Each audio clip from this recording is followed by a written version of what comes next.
magical teleporting dog.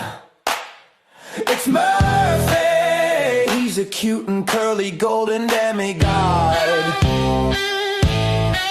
You're such a good dog. Good dog, good dog, good dog, good dog. You're such a good dog.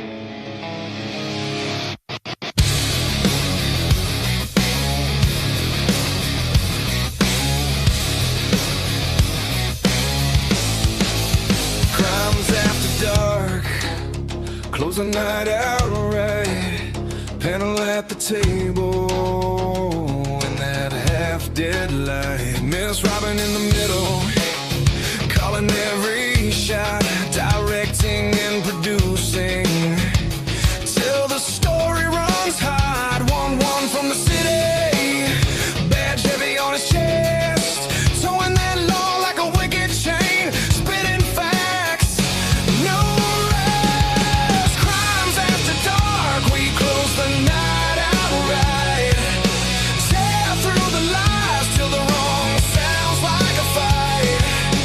All of the answers buried so deep out of sight, we watch the threads unravel, we watch the threads ignite.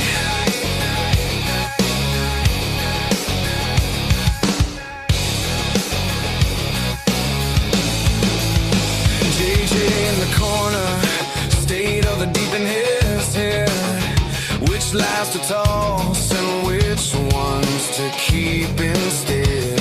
Dago from the cafe says forget about it, leans back, spins his thoughts like a blade cutting holes in the track. Lee at the front, head advocate, steady stare, every word like a warning, every silence a dare. All of them leaning in, clock crawling, eyes bright, every secret feels louder than the buzzing of the night. Crimes after dark, we close the night outright, tear through the lies till the wrong sounds like a fight.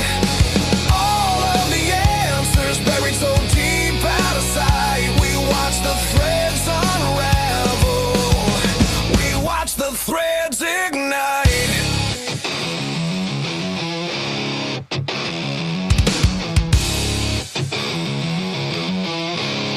You can bury it in paper, you can lock it in a file, but the truth bleeds through, drip by drip, tile by tile. We're dragging it to daylight, name by name, line by line. If you wrote it in the shadows, we'll read it out this time. Yeah.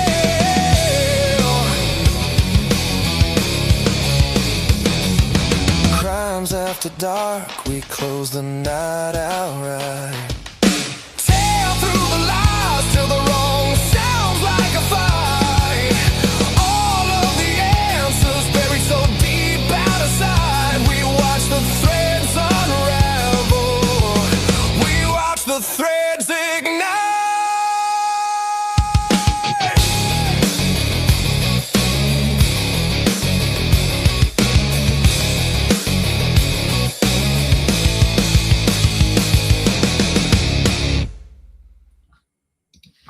All right, everybody. Can I get a wave backstage? Make me know that I've got good sound. Fantastic. Thank you, everybody, for being backstage. We've got a mostly full house. We're missing JJ from State of the Deep, but that's a normal thing on Mondays. We are at a brand new time, and so far, so good. The numbers are pretty much where we are starting a lot of times. So, and a lot of people probably haven't figured out that we are an hour earlier. So good potential start. This is a busier time frame where some of you have to make decisions on who you're going to watch live and who you're going to watch on replay. So if you've chosen us or any of my co-hosts, such as Dago and Logan, then thank you for checking us out and making us your choice to watch us live and watch other people on replay, because it does mean a lot to us to get live viewers. So if you've chosen us, thank you so much from all of our team and for supporting us.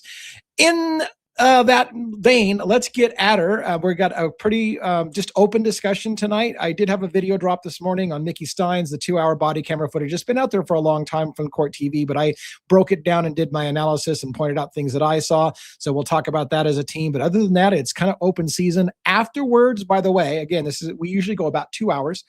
When we get done afterwards, I'm going to open up a members only stream for people to come join if you want to hang out. And oftentimes panelists will join me for the after hours or whatever members only part. I'm going to do something a little different on that one, where I'm going to have a video game on screen while I'm talking to my thing. If it doesn't work out, we won't keep doing that. But the point being is that it's just a very, very chill, relaxed, ask me anything format if you're interested in that kind of thing. All right, let's just get right at it. Let's bring the panel up in the order that they are backstage, and we'll hit it hard for the evening. All right, Dago, what's up? Oh, you have to unmute yourself, man. Forget about it. You sound a little quieter. You usually come in at that, you're so deep that I'm usually having to like check my pants. But, Forget about it. So what's up for tonight? 4 hours later. Oh shit! Sorry, I didn't mean to do that. Anyway, not a whole lot. I had a good show today discussing. Jesus, just went brain dead there. Okay, great show I had. I was discussing something, and we had a great conversation about that thing we were discussing. It was Idaho 4, of course, and we went to the trying to remember the damn title of the show. Motives. That's what it was. It was motives, suspects, and corruption. That's what it was. So it was a good conversation. Eddie joined me. Moto Man joined me, and we discussed some things. Every time we have a show, we get into these conversations that are always amazing, and I love them. So it was a great one. Absolutely. Great. And I don't know how you do it, because like by the time you come to our show, you've usually done 2 or 3 lives, and now you're on your like whatever live, but you still coffee. This isn't coffee, bitch. Was usually what I was. My people take such good care of me. I just received a package from, I think it was Kawanda today. I got. It was and I love McDonald's coffee, guys. And I get the K cups because I have that Keurig thing, right? Yeah. Just send me 84 new pods for it. So I am so happy. So happy. Wow. Well, that's very cool. I'd like to say my people don't love me that much, but then again, they do. They just they show support. Yes, they do. Yes, they do. So I don't want to complain. Oh, like nobody sends me K-pods and shit like that. But it's all good. It's all good. I'll just sit here and be envious. It's okay. But it's good to have you on the show again. Let's get in the order that they're backstage. Just get Robin on next. Robin with another wallpaper behind you. You're changing it up, making it look different. Yep, changing it up. I'll send you some K-cups. Okay, you do enough for the show already. I don't expect people who are already donating their whole life to the show to help out with K-cups, but yeah. I like a good coffee with a K-cup every once in a while. So and like it seems like, here's the thing. My wife collects like a million different varieties of coffee. So when I tell her I'm out of coffee and I want to buy another box of coffee, she's like, "No, you don't need to buy another box. We got tons of coffee." And I'm like, "No, we have your variety coffees. I like specific kinds of stuff." Lee, quick question. Do you have an Amazon wish list for your community? Someone told me I should do one, and I don't think I've really taken the time. So that means no. That means right. Yeah, and that's why you don't get coffee, sir. So okay. I don't even know how to advertise that stuff, even if I had an Amazon wish list. But I'll have to. I don't know who would have told you that. I know. I felt like that's what. Well, the reason I was kind of vague is I think maybe at one point they did set one up, but I don't remember what I put on it if I did put it on there. But you need. I told you that. Yeah, she did tell you. She told me that she told you. I make a regular habit of not listening to Robin, who's a producer. I know. Ask my moderators. Ask my moderator. Watch the chat blow up right now. Ask my moderators how often I used to listen to them until I do now, but I didn't in the beginning. And boy, oh boy, did I find that was not a good thing to do. But I did it too. Well, I will try. I will try. Yeah, Rob. Oh, wow. Now the wife's cheering. Welcome to my pain and my husband not listening to anybody. Like, what the fuck? Like, I'm getting teamed up on over here. This bullshit. Bullshit. All right, let's get Logan on, and if she says anything, I'll probably just fucking tune her out because I don't listen to anybody anyways. But Logan, how you doing? I'm good. How are you? I'm sorry. What'd you say? Shut up. How about your day? What happened with you today? I worked and then we did our live, which I actually really enjoyed today. I'm doing a new thing where once a week I'm going to take all of the emails that all the subscribers send in and we're going to go over them. Hopefully spark ideas on other people and things like that. And I really, really liked it. It was fun. It was a great show. It was. Thank you. Yeah, really I like those mailbag ideas. Sometimes it's really cool to just kind of dig into and like take time to acknowledge the people who had spent time sending you emails. That's very cool. So yeah. And your chat was super interactive. I was watching. It was very good. Very good show. Chat is excellent all the time. Excellent. Yeah. All right. Well, and I've got a habit of not seeing my chat most of the time because literally, like I feel like my eyesight's not as good as it should be. So I literally sometimes can't see my own chat, but. Anyways, it was funny. It's like, don't feel like my eyesight's that bad. Like, anyways, fuck. Yeah, until you get glasses and it corrects it, and then you're like, oh, this is how you see with eyeballs. Right, because then I'm like, oh shit, like I can read every letter, and then I'm like, it's like a fucking blur. Right? Oh shit, not good. All right, well, it's good to see you on the show again, and let's get one up here and have him do a monologue, and then we'll kick this sucker off. One. Van. Good evening. I'm busy researching Bernie. I need to know what happened to Bernie. We want to know what happened to Bernie. 4-episode series. Absolutely. On, what happened to Bernie? I think I could make a 4-episode series on Bernie and what happened to Bernie. But I'm sure we could. That would be come up with something for that, sure. But it would be awesome to do it like cover the forensics and interviews and and then at the end of it say "Fike." Oh my god, you guys! He was last seen speeding around on a boat, but rumor has it he wasn't entirely alive. Have you guys ever had these? Wait, what kind are they? What kind of goldfish? They're the Harry Potter butterbeer flavor. Holy shit! Good. Oh my god! Sorry, Harry Potter butter what? Butterbeer. Butterbeer. Did you watch Harry Potter at all? I did. Yes. I did. You did or didn't? I did. Okay. So the butterbeer, the shit that they Yeah. drink, butterbeer, it's like a sweet, like butterscotchy type flavor. These are good as shit, folks. If you haven't had them, get them. I don't eat that shit. I only eat bloody steak. That's it. Oh, Yeah. fucking vampire. Pretty sure that would knock my ketosis straight into dick in the dirt. Yes. Anyway, yeah. So thanks for sharing the tip that some people can't even take it, but it does sound intriguing. All right, one. What do you got for either the recap of your day or a monologue? Which one do you want to jump into? All three. Okay, do it. All right. It's good to be alive in the den. Yes. On a Monday night. Always. Yes. Juliana Jackson, my beautiful wife. Love you guys. Some stories don't start with a scream. They start with a whisper. A quiet courthouse tucked deep in the mountains of eastern Kentucky in a place called Lecher County. The kind of town where people wave from their trucks, where the courthouse clock marks the slow rhythm of a small town life, and where justice is supposed to live behind polished wooden benches and framed flags. But sometimes justice dies in the very room where it's supposed to be protected. Because on one ordinary day, inside the courthouse, the unthinkable happened. Two men, both powerful, both known to the community. One wore the robe of authority, Judge Kevin Mullins, the man who sat above the courtroom, deciding guilt, innocence, and everything in between.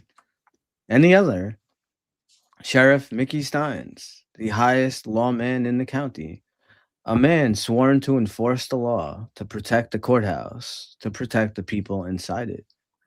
Two men who had walked those courthouse halls for years, two men who knew each other, two men who represented the very system meant to keep order. But on that day, something inside that courthouse shifted, something broke. And in the quiet echo of government hallways, where justice is supposed to speak the loudest, violence answered instead. Sirens would soon pierce the mountain air. Blue lights would flash against the courthouse windows.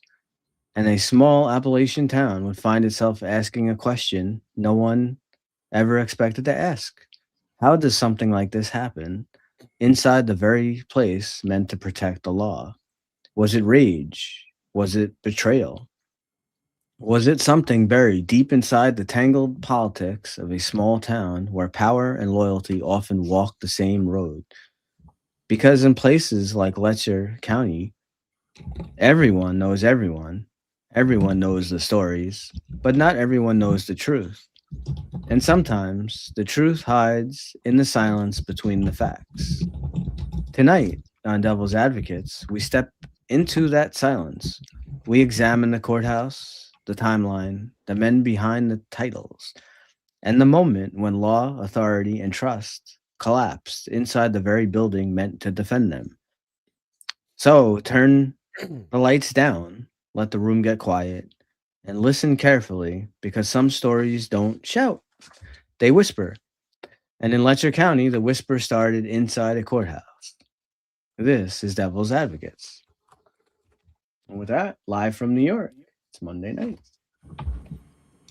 All right. Well, thanks for kicking us off. And I'm pretty open to go where you guys want to go, to boldly go where no one goes before. What? It wasn't, damn it, 1-1. It wasn't long enough. I wanted to. What? You want to do the was 4 I hours? wanted to do that afterwards, and it wasn't that long this time. Damn you. Well, if you want, I can do a 45-minute Terry stop. No, we're good. We're good. Yeah, we're good, bro. That was a great one, though. Great one. Great one. As always. So, yeah, like I said, there's no set agenda. I did, like I said, I did drop a video this morning. It's on an older video of the court TV body cam footage of Mickey Stines shortly after he shot the judge in Whitesburg, Kentucky. And I broke down the video and watched the whole thing. I was kind of surprised because I hadn't watched the entire video. I'd seen pieces of it, but I didn't see. There was a portion at the end where they transport Mickey Stines from Whitesburg, Kentucky to Leslie County Jail. And the conversation in that car was surprising on multiple fronts because one, it was surprising how many times they asked him if the shooting had to do with his daughter, like over and over again. Is this about your daughter, Mickey? Is this about your daughter, Mickey? Is this about your family? And they kept saying, if there's something if there's more to this story that we should know, you should probably tell us now because it'll help the investigation. And then one of the officers, and I thought it was Jason Bates, who was a friend of his from Kentucky State Police who was driving the car, said, Mickey, what was it you were trying to tell me when I showed up about the house arrest program? And I was like, holy shit, like it's right there. Like I've told people that shooting in the judge's chamber has to do with the previous case of Sabrina Atkins versus Ben Fields and the home monitoring, ankle monitoring system. And there it was, bigger than shit. The guy says, what did you try to tell me right away about the house arrest right after he shot the judge? So there's no question. Those things are related. Not that there was a question in my mind anyways, but I just thought it was interesting to kind of go back through it and break down the details. How many of you have seen that? I know Dago, you saw it. Have you guys seen that body camera footage before?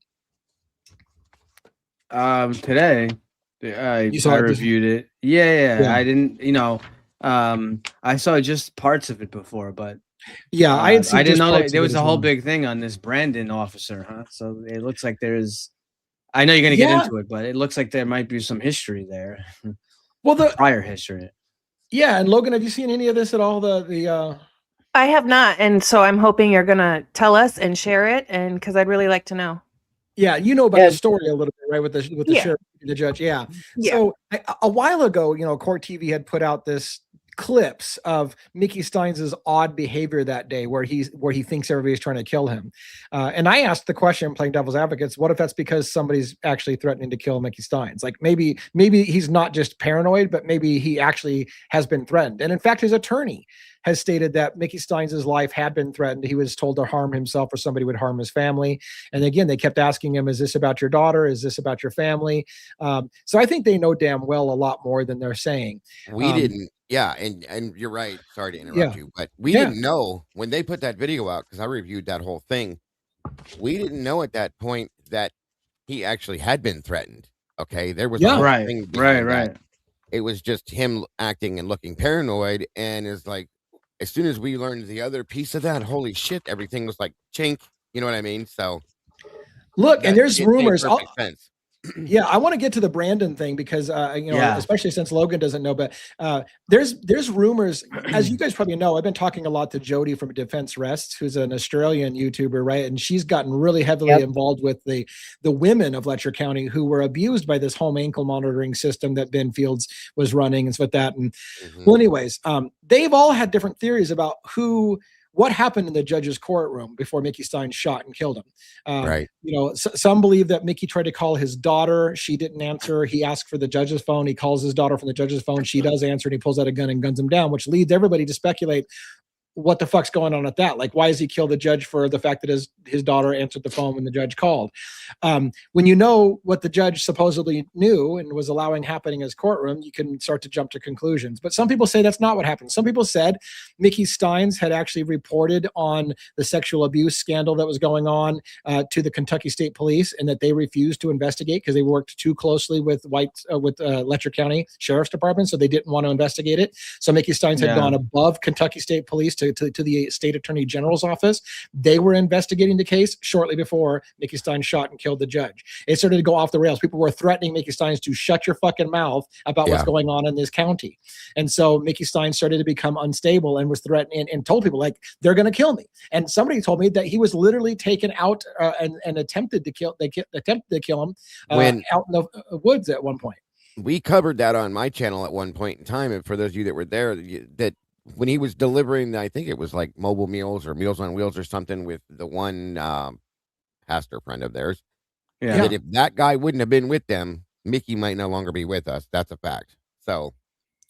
So it has to ask yourself, is Mickey, I do admit, watching the video, Mickey Stines does look shell-shocked, and he does show signs of not being entirely aware what's going on. There was a moment, by the way, I'm going to get back to Brandon. I'm glad you asked that one, but there was a moment, get this, the sheriff, who had been a bailiff for a long time and in law enforcement, had run twice, I think, as sheriff. They literally, an officer says, okay, Mickey, I'm going to read you Miranda. And he goes, what's Miranda? And he goes, your rights. And he goes, who's Miranda?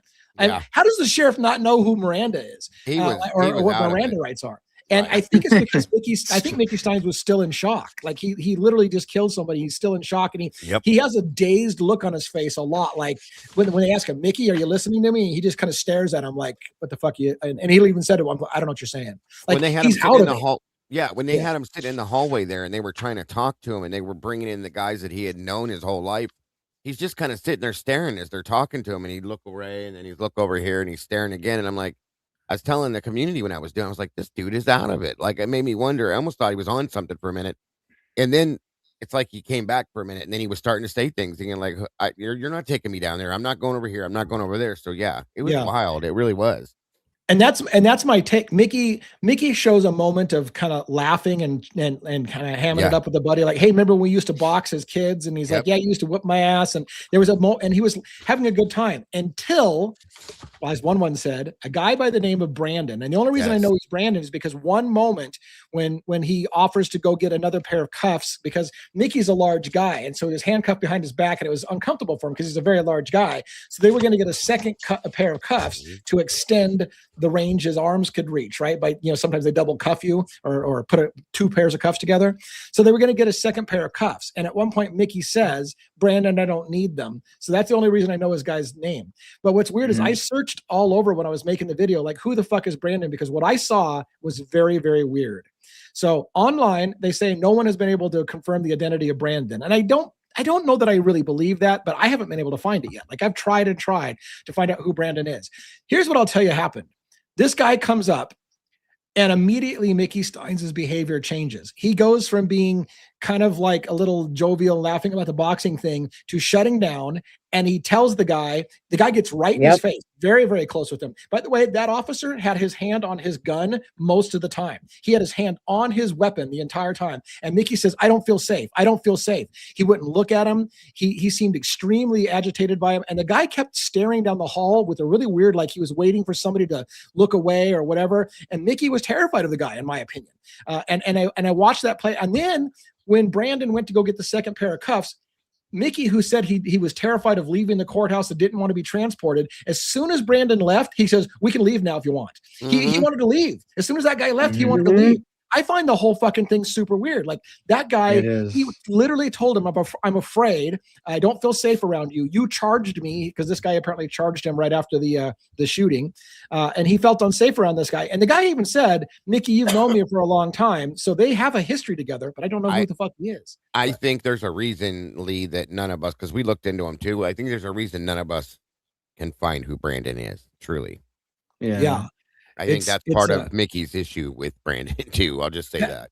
That's what I'm wondering. I mean, it seemed to me that he was very intimidated by this guy. And when, there was a couple of moments of Brandon. So Brandon is standing super close to Mickey as Mickey's sitting down. And Mickey is very uncomfortable. And at one point, an officer actually grabs Brandon and pulls him away. And he says, get over here. And he pulls him away to give space, because I think that guy can tell Mickey was disturbed by this guy's presence. And at one point, they even tell the guy to leave, it looks like. And Brandon leaves.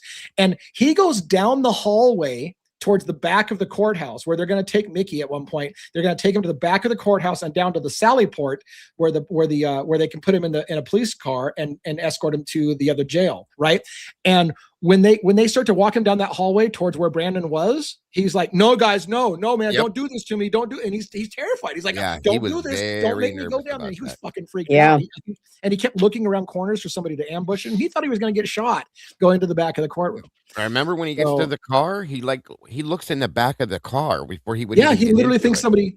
The dude was terrified, folks. No lie. It was like, in my opinion, you guys can think what you want, but looking at his face and his reaction, he was truly, honestly, and this is a big dude, like grape ape size big, okay? Petrified to go. He did not want to go through the doorway to get into the Sally Port. He kept looking, trying to go the other direction. It was crazy, folks. I'd never seen it before. And here, go ahead, Logan. And it wasn't like I know what I'm about to go through, so I'm going to manipulate the psychology type thing. It was truly terrified. It doesn't feel that way. I'm glad you asked that, because one could argue was Mickey putting on a big show so that he could later plead insanity and say, oh, I was out of my mind. It looked authentic. I think he was shell shocked. And with your background, maybe are we going to watch the video again, Lee, or no? I can play parts of it. Yeah, I've got it. I was going to say, with her, she should watch this. I'd like to get her like what do you think on this based on what you just said? I'm trying to find what moment I would want to show her. I mean, the whole thing from the moment he's sitting in the hallway till the time they take him down to the Sally, the whole thing is like wild, watching his reactions to everything. Yeah. He's terrified. Yes. Yeah, I've got a good video here of Brandon showing up if you guys want to see my comment on that. So I'll put that on hold for just a second. One of the things I was going to share with you, though, is funny, is when they told him that they were going to transport him to Leslie County. So first of all, Logan, understand this. In that courthouse, the basement of the courthouse is the jail. And Mickey said, I want to be put in the basement. I don't want to leave. He says, if you put me in a car, I'll never draw a breath again. I'll get killed. Kill when me. they told me they're going to take him to Leslie, he laughed. He goes, I'll never make it to Leslie. You guys are going to pull over and somebody's going to kill me on the way. I'm never going to make it to Leslie. He says it in the car too, doesn't he, Lee? Yes. Yeah. Yes. And oddly enough, when they're driving, they call in 2 cars on the way that were pulled over that were suspicious. So they said, hey, check out this black BMW on the side of the road. Check out this black truck. It was almost like they themselves were starting to get a little bit nervous that somebody was going to ambush them on the way to the jail. So that was disturbing. I didn't really talk about that much on the video at all, but very true. But one of the things I thought was funny is, Mickey said, he goes, you guys are going to pull over on the way to Leslie County Jail, and I'm never going to make it there. The only reason he agreed to go with them is because they had Jason Bates, was a longtime friend of his, and the other officer that knew him and said, look, Mickey, we'll go with you and take you personally. You know we're not going to harm you. So he kind of eased up a little. And even with that, he said, you guys are going to kill me. He even said to his friends, you guys are going to kill me. They're like, why would we do that? You're like, you're going to kill me. I'm not going to make it. So yeah, they were like, we've known you my whole life. Oh, Mickey, why would I do that? We work together. We know each other. And he kept saying, I just want a fair trial. And he kept saying this. Here was the other thing he also said about the daughter thing. He said, they said, Mickey, I thought you said you wanted to tell us what happened. You want to talk about it. And he says, I want to see my daughter, and I want to see my daughter face to face. You can put her on a video call. You can bring her down to the jail cell, but I want to physically see my daughter. And once I see her, then I'll tell you everything. And that never happened. They wouldn't let him see his daughter. And so he didn't talk. He said, as soon as I see my daughter, I'll talk to you. He never got to see her, and he never talked. So, just be fair. Just be fair. That's all I have to say. Just be fair. Guys, just be fair. That's why a fair trial. Don't do me like that. Don't do me. Don't do me like that. I actually felt. I'm sorry. Go ahead. No, I was going to say at one point he tells them to turn out his pockets because he doesn't want them to say he went. That's what he was waiting. I think Mickey thought that they were going to say he went for a gun or a weapon and that they shot him. And so he said, I want you to turn my pockets out and prove I got nothing on me. I don't have any weapons on me. Turn my pockets out and the whole 9 yards. I'm going to pull something up. Yeah. I fully agree with you. At some point I really felt bad for him. Like I was scared for him because I was starting to wonder if for him to be this scared, being as big as he is, being the sheriff, knowing these people, for him to keep saying what he was saying, I was like, Jesus Christ, something's going to happen. You know what I mean? Yeah. Yeah. All right. I got some video here. I'll try to fast forward through parts that makes it a little bit more interesting. Let me play this. Can you hear the sound? I didn't even, where was it at, Mickey? Could you hear that? Yeah. Yeah. See, now Mickey's looking. Yeah, Mickey's staring down the hallway. He's very afraid about who's going to come around the corner. He's sitting there. He looks left and right all the time, out the front doors and down that's the back of the courthouse back that way, where they end up taking him, and he gets terrified. But let me show you the arrival of Brandon. I think it's right here. Yeah, I think so. Yeah. Oh, I don't wear mine often. We don't have. Okay, here comes Brandon and his group. Mickey, there can't be more than 2 people with you. So this guy right here is the one that's talking, and this individual is the guy that he's terrified of. This guy comes up and gets right in his fucking space. It watches over him like a dog and just kind of and keeps his hand on his gun, and he tells him repeatedly, I'm afraid. Mm-hmm. Especially when this guy shows. And look at Mickey. Mickey's staring right at him. I mean, that's who Mickey's attention's on, is this guy when he shows up. The whole time, yes. And look, he even shakes his head like, oh, fuck, man. Like Mickey literally has that move like, oh, here it comes. Like he's just waiting for something horrible to happen. Court issues when they talk to you, but we can have multiple people move. And he's got his body camera. If you want to talk to him, not more than 2 people can talk to him. Okay? That's a Supreme Court ruling. It's coercion, it's duress if we do that. Okay? But we'll have multiple people. If I give permission more than 2 to talk to me. And I'll just skip forward a little bit. Here's where Brandon gets a little closer to him. We'll make sure you're okay. Safety, and we're going to make sure that you're safe right now. Yeah. You got up in my face there a while ago. I don't feel safe. Man, I've worked with you all for years, man. I know. For years, I don't feel safe. Listen to me. When you were pulling away from me, you made that I'd always been mad at him, and I don't feel safe. So that's kind of the gist of this part. Of it. What? Did you see when Brandon put his hand on Mickey's shoulder? Mickey kind of slouched to the other side, like pulling away from Yeah. him almost. Oh yeah, and this guy's the only guy that gets that close to Mickey. Like if people give him space, this guy comes in and gets right in his space, and Mickey keeps saying, "Man, I don't feel." It's the first time he starts saying, "I don't feel safe. I don't feel safe. You charged me in there," and he's like, "Hey, look, there's a lot of stuff going on and whatever." So, anyways, that's part of the interactions of him. I was going to show you a couple more pieces if I can. Watch walking down to the Sally port, and that's what I was going to show. Very crazy and interesting. That's going to show. I was going to show the read and the Miranda rights, but you got the gist of it where he's like, what do you mean Miranda? Right. Yeah. Like, how do you not know what Miranda is? Okay. Here's where they're going to take him. Go to. Come on now. Don't do me like this. It's not showing, Lee. Nothing's going to happen to you. I promise you. Sorry. Yeah. How did I take it off screen? Oh, because I'm a dumbass. That's fine. So, I'm not. We're not even going to worry about it. Like this now, guys. Come on now. Mickey, nobody's going to lay a finger on you, okay? Come on now. Can we loosen these up? My hands are. Let's get. Now, Brandon's gone, and Brandon's already gone back down towards the back of the courthouse. That's why I think that Mickey has the reaction he's going to have when they start walking him that way. So now they're going to start walking back there. Let's see. Oh yeah, that's right. A little bit further back. Okay. I think this is good. Don't do me like that. Mickey, nobody's going to treat you unfairly at all, okay? You want one more drink of water before we go too?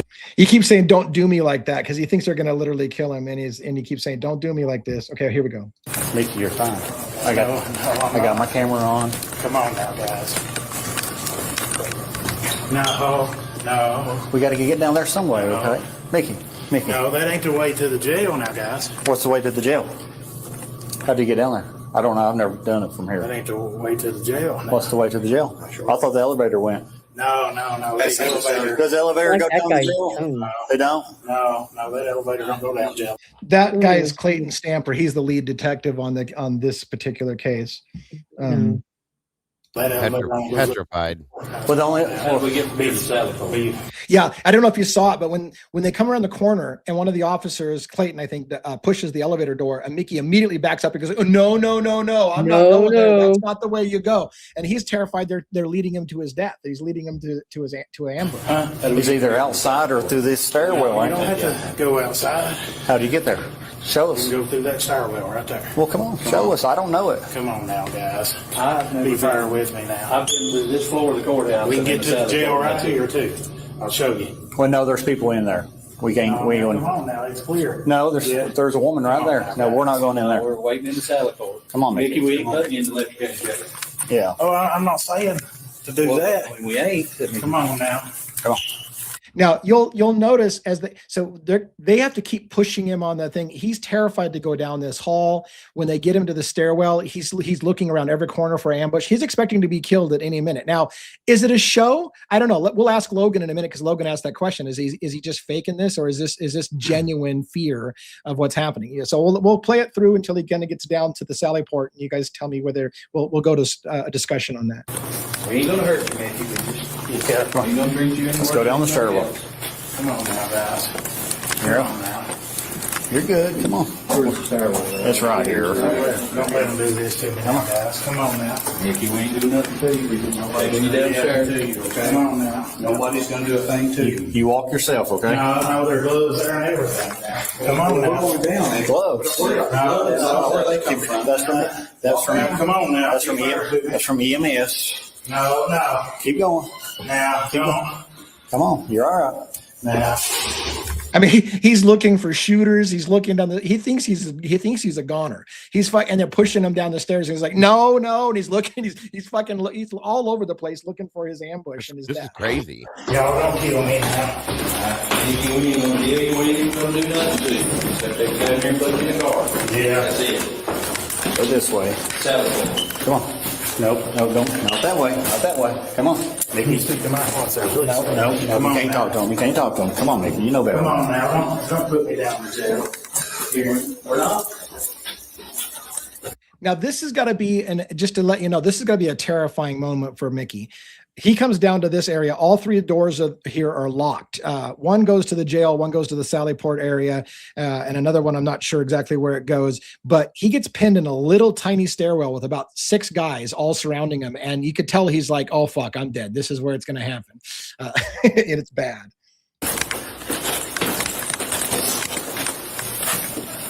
Is that the jail or is this? This is right here. Come on, we get in the saddle.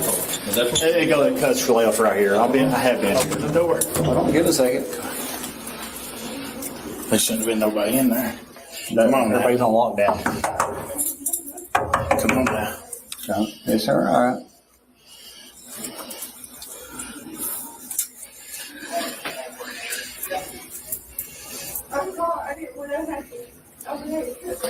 Come on now. You're all right. I mean, he's pinned by guys all over. Now this ain't right. KSP, open the door. This ain't right. And then we'll just skip ahead a little bit to him getting in the car. It takes him a while to get in the car. That's actually in the car. You show him walking around looking at the car, not trusting any of that stuff. It's crazy. Yeah. Yeah, he thinks he thinks somebody's waiting in the back of the car for him and that they're going to kill him when he gets in the back seat of the car. And again, is it paranoia? That's the question. Is this paranoia? Is it a state of delusional psychosis, stress-induced kind of thing, or is he putting on an act to try to do a later? I don't think he is.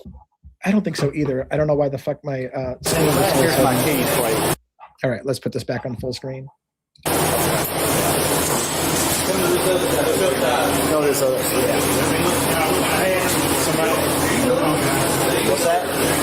What'd you say?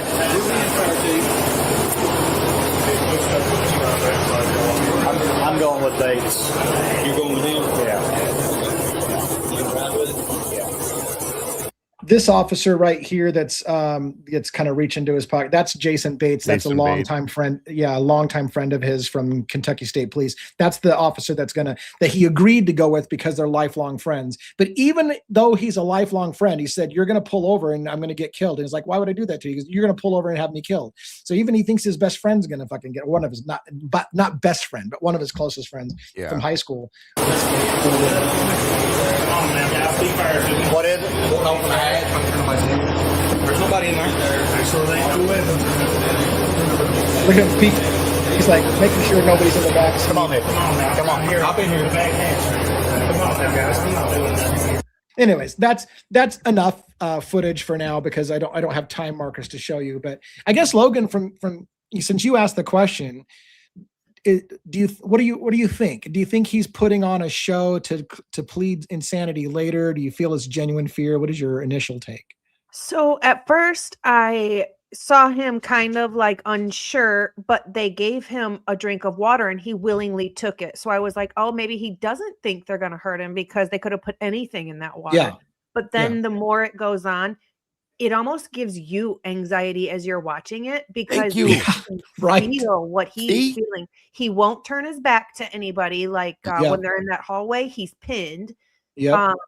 You can't fake. You can see the tension in his chest. He can't breathe. Yep. I think he's Four Hens in the chat said, I think he's having a mental break. And I think my wife said this. My wife said the exact same thing, and she's got 2 degrees in psychology. And I said, I want you to look at this.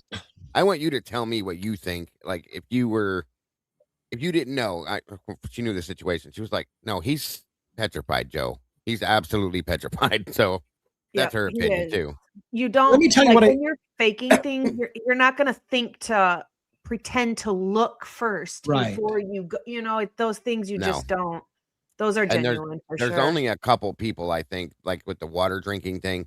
I think there's only a couple people he does have that he trusted. With. That was another lifelong friend that was giving him the water. Yeah. Right. Yeah. And to be fair, here's what I think. I think, like Logan said, I think he was having a mental break, or somebody in our chat said he was having a mental break.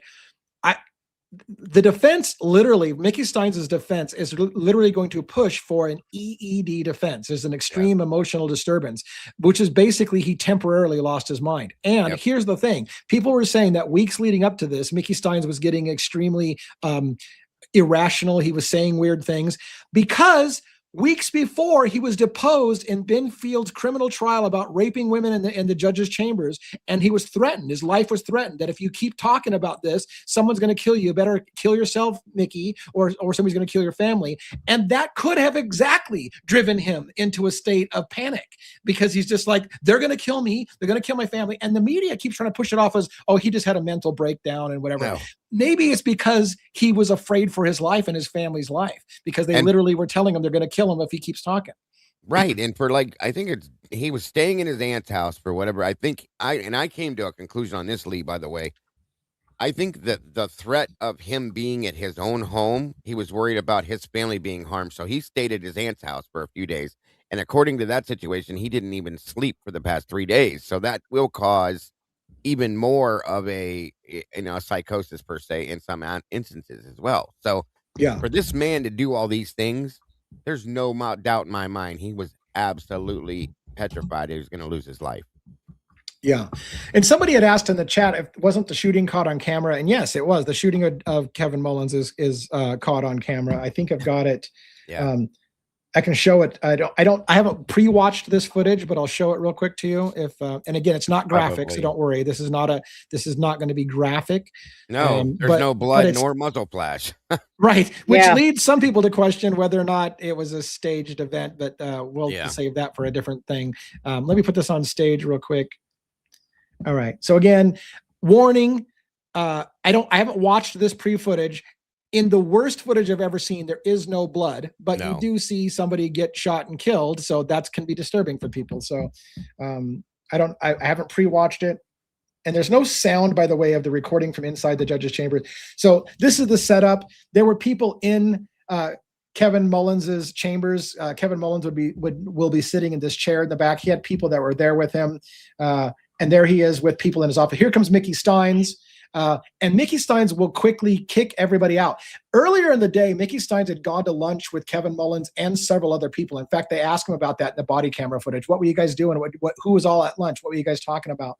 So Mickey tells everybody to leave, and everybody leaves. And Kevin just kind of like, I guess, nonchalantly taking it. Yeah, Mullins doesn't look nervous. He's smiling with that goofy face that he has and all that. I don't like him. I'm sorry, but But yeah, he doesn't look nervous.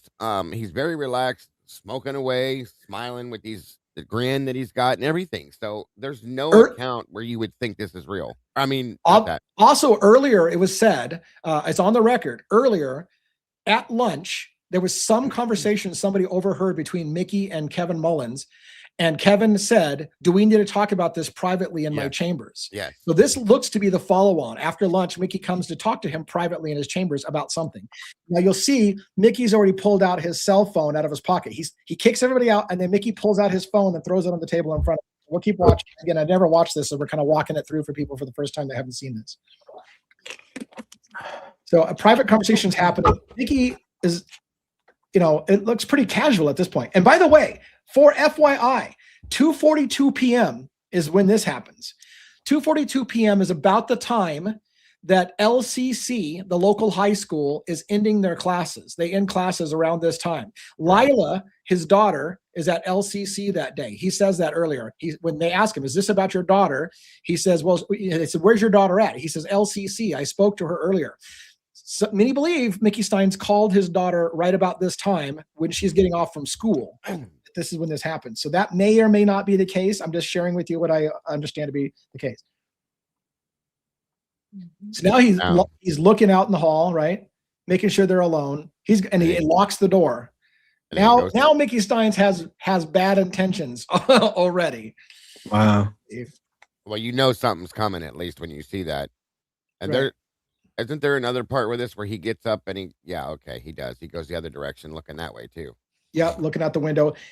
What exactly he's doing? That's a good question. And again, Kevin Mullins doesn't look terribly concerned about anything. Like this doesn't seem to be an antagonistic type conversation yet. No, he's very comfortable. He just very comfortable, casual. Even when later on, when Mickey challenges him for his phone, the judge doesn't seem terribly concerned about it.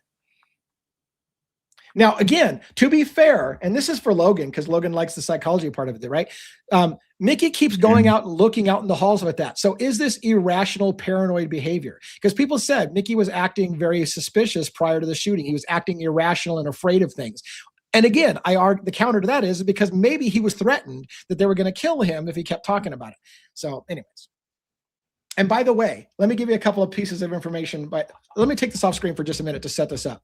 Judge Kevin Mullins, allegedly, locals have told me there's a sex tape that exists with Judge Kevin Mullins in bed with Mickey Stines' daughter, Lila, and another woman, and that Mickey Stines was shown that video shortly before he came and killed Kevin Mullins.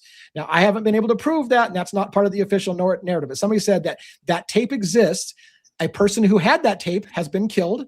That's Jennifer Hill. She may have had that tape, and she was joining the lawsuit of Sabrina Atkins versus Ben Fields, and she just died. Allegedly a drug overdose. People said that she was given a hot shot by law enforcement and drugged up because, hey, she's a fucking junkie. People die. So she died, and the tape has gone missing, and nobody knows where the fucking tape is. But it may be that Kevin Mullins may have been in bed, possibly. But the family denies that. The daughter says that knows stop all these vicious rumors. I had nothing to do with the judge. You know, none of that's happening. It's all untrue. But I would counter to that. If their lives are being threatened to shut the fuck up, they're probably going to shut the fuck up about it. So, and again, at the time, Lila would have been about 16, so she would be underage. I think I don't know what the age of consent is in Kentucky, but anyways. So let's keep going with that. I need to put it back on screen. So again, there's no audio here. Trigger warning, folks.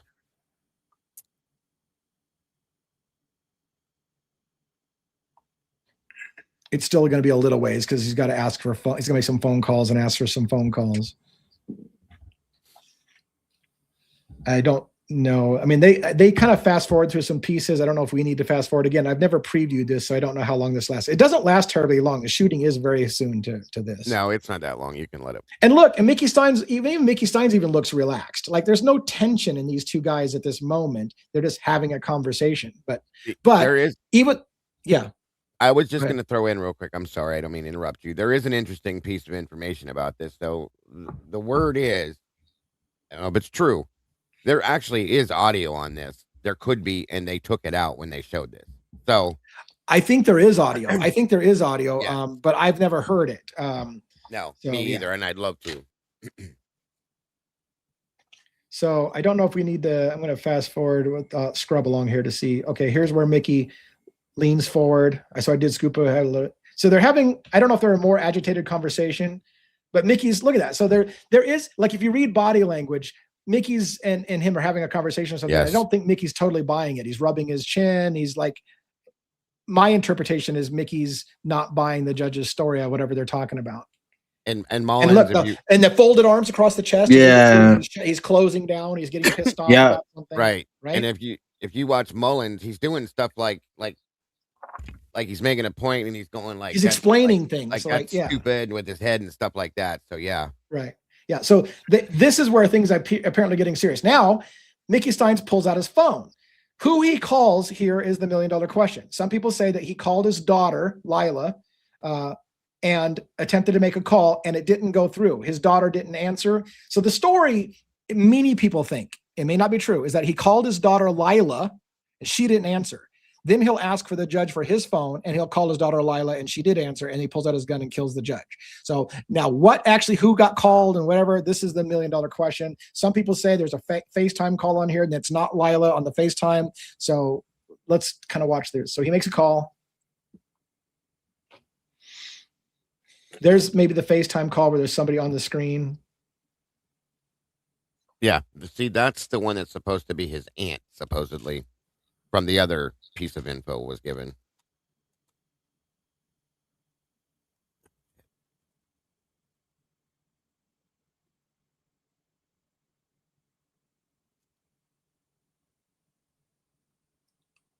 And then shortly here, I think, and look, Mickey's kind of agitated, right? He's got his hands are kind of bouncing.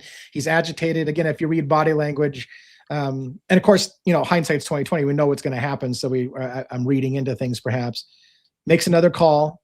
So this is why I was telling you, Dago, when we were talking about this before, by the way, that he may have made well, it doesn't look like he's making the call there, that he may have made more than one call. It may have been the FaceTime call and another call. Right? Because here I he's fully looking agree with you. Yeah. So he may have made a second call. And that's himself. Is that himself on a selfie? Or is he that's why we came to the conclusion that it was the FaceTime thing, because you see that, and then you see what looks like a older woman with somewhat gray hair on the other side of it at some point. But yeah, he may have tried to FaceTime call his daughter first, and maybe it's just the way it looked, though. All right, let's skip forward a little bit so we can. I don't want to keep everybody here forever. Okay, yeah. So here's where he's been trying to make these calls, and now he asks for the judge's phone. Look how the judge just coughs it up. Okay, here's my phone. So now he's going through the judge's phone. The judge just handed him his phone. So I guess he's questioning him on his daughter. I guess it's interesting how he's holding his phone and Mullins' phone together like that too. And right, it's like he's referencing a phone on one phone and then looking on the other phone. Right. That's what it looks like. Now he's like going into his contacts or something to make a call. Did you see Mullins' face right there? He kind of made that like what the fuck like a smile snicker, and he looks down to flick his ass. It was like, what are you doing? And this dude is so smug. I can't stand this guy. God, I mean. Now Mickey's, I don't know. Mickey's typing in a phone number. It looks like he's typing in a phone number, and they're placing a call. Right.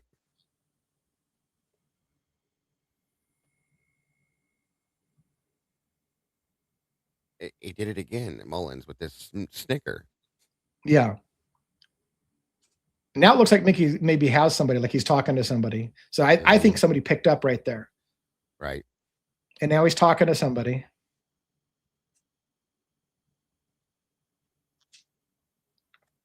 And then he hangs up. It's a short call, but he got somebody. And now here it comes. He unholstered his gun or pulls his shirt back from his gun. He plans on whatever that phone call was. He got a hold of somebody, and that was it for Mickey. Yeah. Now I want to point something out. Real fast. Yeah. Okay. You go any further. Yeah. So as you saw, Mullins tries to get up. Stein says, "Sit your ass down." Whatever it is. At some point, when he goes down after he's shot, watch Mullins' face, folks, as he tries to move around. Okay. Yeah. Focus on Kevin Mullins' face and tell me what you guys see. I know where you're going. I know where you're going with that. Yeah.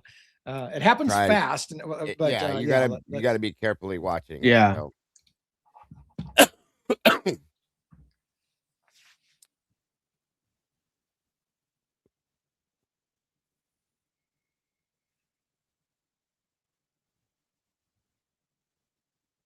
And they might not show much on this. A lot of places don't show the actual. They blur it out. Yeah. You should still see muzzle flash. So whatever it was with that call, he verified something. Right. That phone call. Yeah. That was what made that Mickey like verify. Yeah. That like he might. I guess he had a strong. Yeah. So they're feeling they're not going to show it. Yeah. Yeah. A bitch. I had the original, and I can get it. I can get it pretty quickly if anybody wants to see it. I don't know if Mickey does show it though, right? Mickey shoots him a couple times behind the desk. Then he comes around the other side and reaches over the desk and shoots him on the ground. And then he goes and chases him underneath the table. 9 times he shot him. Yeah. Shot at him. I don't know if he hit him all 9 times, but. And the weird thing is, like I said, you don't see any muzzle flash, which I questioned almost immediately. You don't see any blood spatter coming anywhere. And then at some point, what I was going to point out, if it wasn't blurred like that, when Mullins is coming up trying to gain his ground, I guess you could say, after he goes down, he turns and looks, and he has that weird ass smile on his face. Right. Right. Well, yeah. It doesn't match. That's all I'm saying to you guys. It's weird. And I'm sorry, I'm talking a lot through this, but I'm really like obsessed with this case. And this was what got me obsessed about it, was watching this happen live like this. I'm like, holy shit. Right. You don't see stuff like this, you know? And how long did it take him, Lee, to blur this out? Because I remember showing this whole thing live on my show. Yeah, a lot of people have. like 15 different times before they finally blurted at some point. So I mean, certain TV stations blur it and others don't. Most blur it because, and it's not graphic. There's not. I mean, it's graphic in the sense of what happened, but it's not bloody. It's not, but it is disturbing. I guess. Was he looking for, when he took the judge's phone? Was he looking to see if a certain contact was in his phone? That's a good question, because it seems like he did go to the contacts. Right. It looked like he went to his contacts and then he typed the phone number. So I guess to Logan's point and paying attention to the details, it's not like whoever he called's phone number was in the judge's phone, because maybe he went to look for the contacts, didn't find it, and then manually typed in the number and called it, which would indicate that if he did call Lila from the judge's phone, it wasn't like her number was saved in the judge's phone necessarily, because it looked like he types the phone number in and places the call. Yeah. But that's how you would find a contact as well, though. Yeah, it's true. Typing their name in. Yeah. The number, then it would pop up, right? And then you could just click. And I guess if we zoomed in and kind of saw the sequence, did he hit call or did he hit a contact that popped up after he got enough digits of the number? Yeah, we got to try to do a little closer analysis, I think, on that, or blow it up. So whatever the case may be, there's rumors out there. There's crazy rumors out there about. I'll tell you some of the rumors that I've heard. These are rumors. There's an attorney who has an office there at that same place. The attorney and the judge and the chief of police from the local city, not the sheriff, but the chief of police, that they would take girls to the bar across the street and they would roofie girls. And then once the girls are intoxicated and roofied up, they would take them across the street into the attorney's office where he had a massage table, and they would rape or molest the women in the attorney's office right there at the courthouse. That they were using an ankle monitoring system to basically coerce women into having sex with them. There were sex parties in which girls were, and mostly these are women that had criminal histories that were put into the system and worked over in the system, and then offered deals, sex for leniency, sex for not going back to jail, sex for getting off of your ankle monitor. But they would also run this whole scam. Yeah, don't forget that they were based on what Taya's interview was with Brian. The way she explained it is a lot of them were forced into the criminal life by being fed drugs at a young age to get them into that mode, and like forcing them to do certain things so that they would have to go through this kind of stuff. It's crazy. The rumors are diabolical. Listen to this. The locals say parents are often arrested on trumped up drug charges that aren't real, and then their children are taken away from them for being drug addict parents while they're in some kind of like rehab kind of program. Yeah. And then the children, once they go into the system, start getting worked over and hooked on drugs. And then their kids are in there for life. And they said they handpick children. They handpick the children they want to groom. They go after the pretty ones or whatever they want. And then they get them hooked on a life of drugs and then pimp them out and use them throughout their whole life. And you just wonder, can that fucking possibly be true? Is that how corrupt that county is? Could it be? I don't know. At this point, I have no doubts. And there was actually, they did an interview with, I can't ever think of her last name. Her name was Taya. She's the first one that came forward. They also did an interview with somebody she knew that was a CO down there, like a jail guard, okay, that was there for, I think it was 3 months. And when they tried to approach her, and that's the whole point, they try to get everybody that works there involved in this. If you go to one of these sex parties or go to their poker games or whatever the hell they're doing, once you're involved, you're involved. You can't talk shit on anybody. You can't go out and do this because then you're involved too. And that's what it sounded like to me. And she walked away. She claims that she was approached with it and said no. And she walked away from it and quit her job or whatever it was that happened. Or she was terminated or something like that. But again, this is how they do this. It's crazy, you guys. The whole thing is insane. Yeah, and Taya has spoken to us before, and she's told her story. I won't go into huge detail. It's her story to tell. But yeah, Taya told us that when she was young, I think 16 years old, she got a job working for Kevin Mullins and was forced/coerced into having oral sex with him in his chambers because she expected it. It was something that was expected of her as her job, and that's how she started and that whole thing. So it's crazy. Yeah, I've seen and heard a lot of things in my life, and I wouldn't doubt any of that, especially a small town. And it, and that's what That's what I think this case is going to be. I think this case could potentially blow up because I think this goes all the way up. Like, how many people in the county know this? According to locals, everyone in the county knows this is a thing. Everybody knows that this is happening. That law enforcement you can't trust. That they are using women in their sex parties, and the judges involved, and you can't get a fair trial in this country. And everybody's afraid to go anywhere because if the cops get you on their bad radar, you'll just end up dead. Like, this is like a thing that the whole county is terrorized. And then you have to ask, how far up does that go? How many people know that that's a problem in that county and haven't cleaned up the county? Right. So, and it goes from what I've heard, it goes out beyond Lecher County. It's like out and out and around and surrounding. So yeah. Yeah. All right. Well, enough of that depressing news.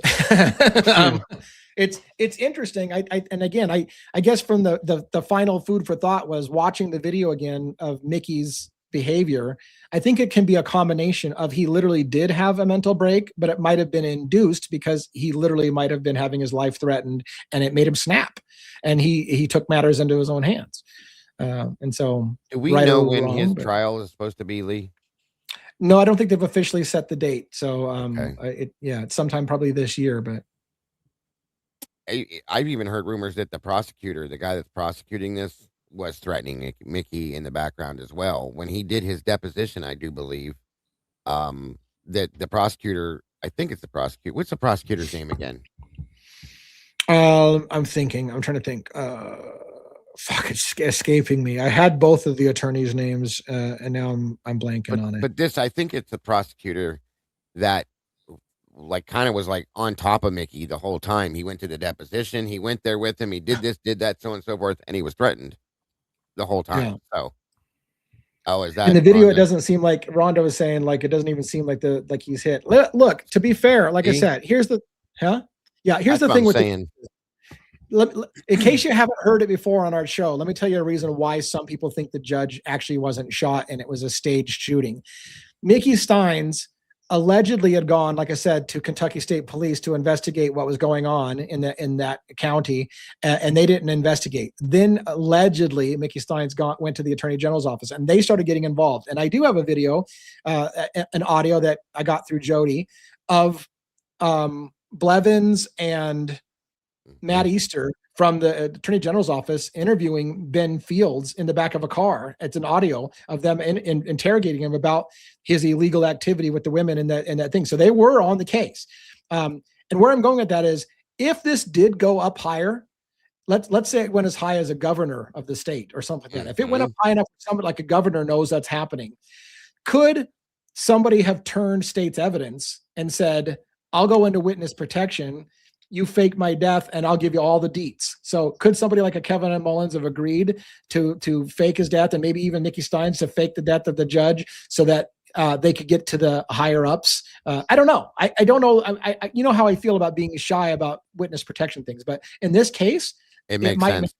Yeah, it fits. It fits in this. It actually does. It really with this does. One. And if we were able to watch the video that's not blurred, I'm telling you guys, it took me a while. People pointed out to me after the fact when I watched it so many times. I'm like, wait a minute, you're right. You do not see, and I don't care what, that they was literally like 3 feet from Mullins when he shot him.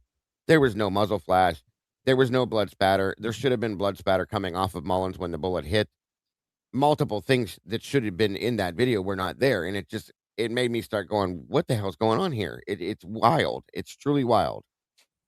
Is there any possible way that something was already going on and somebody gave Stines some sort of substance, like laced something or gave him something or put it in something to make him have a mental break and be acting crazy like that? Anything's possible, yeah.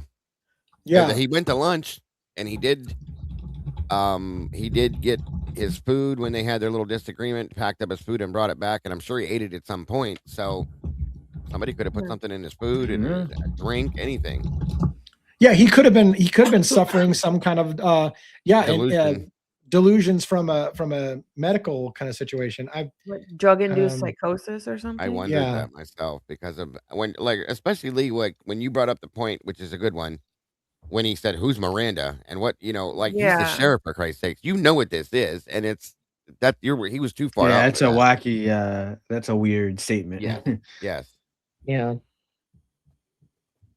I am finding judge has been shot. The video that has, I was thinking about showing the video because of the questions we keep asking about the muzzle flashes or lack thereof.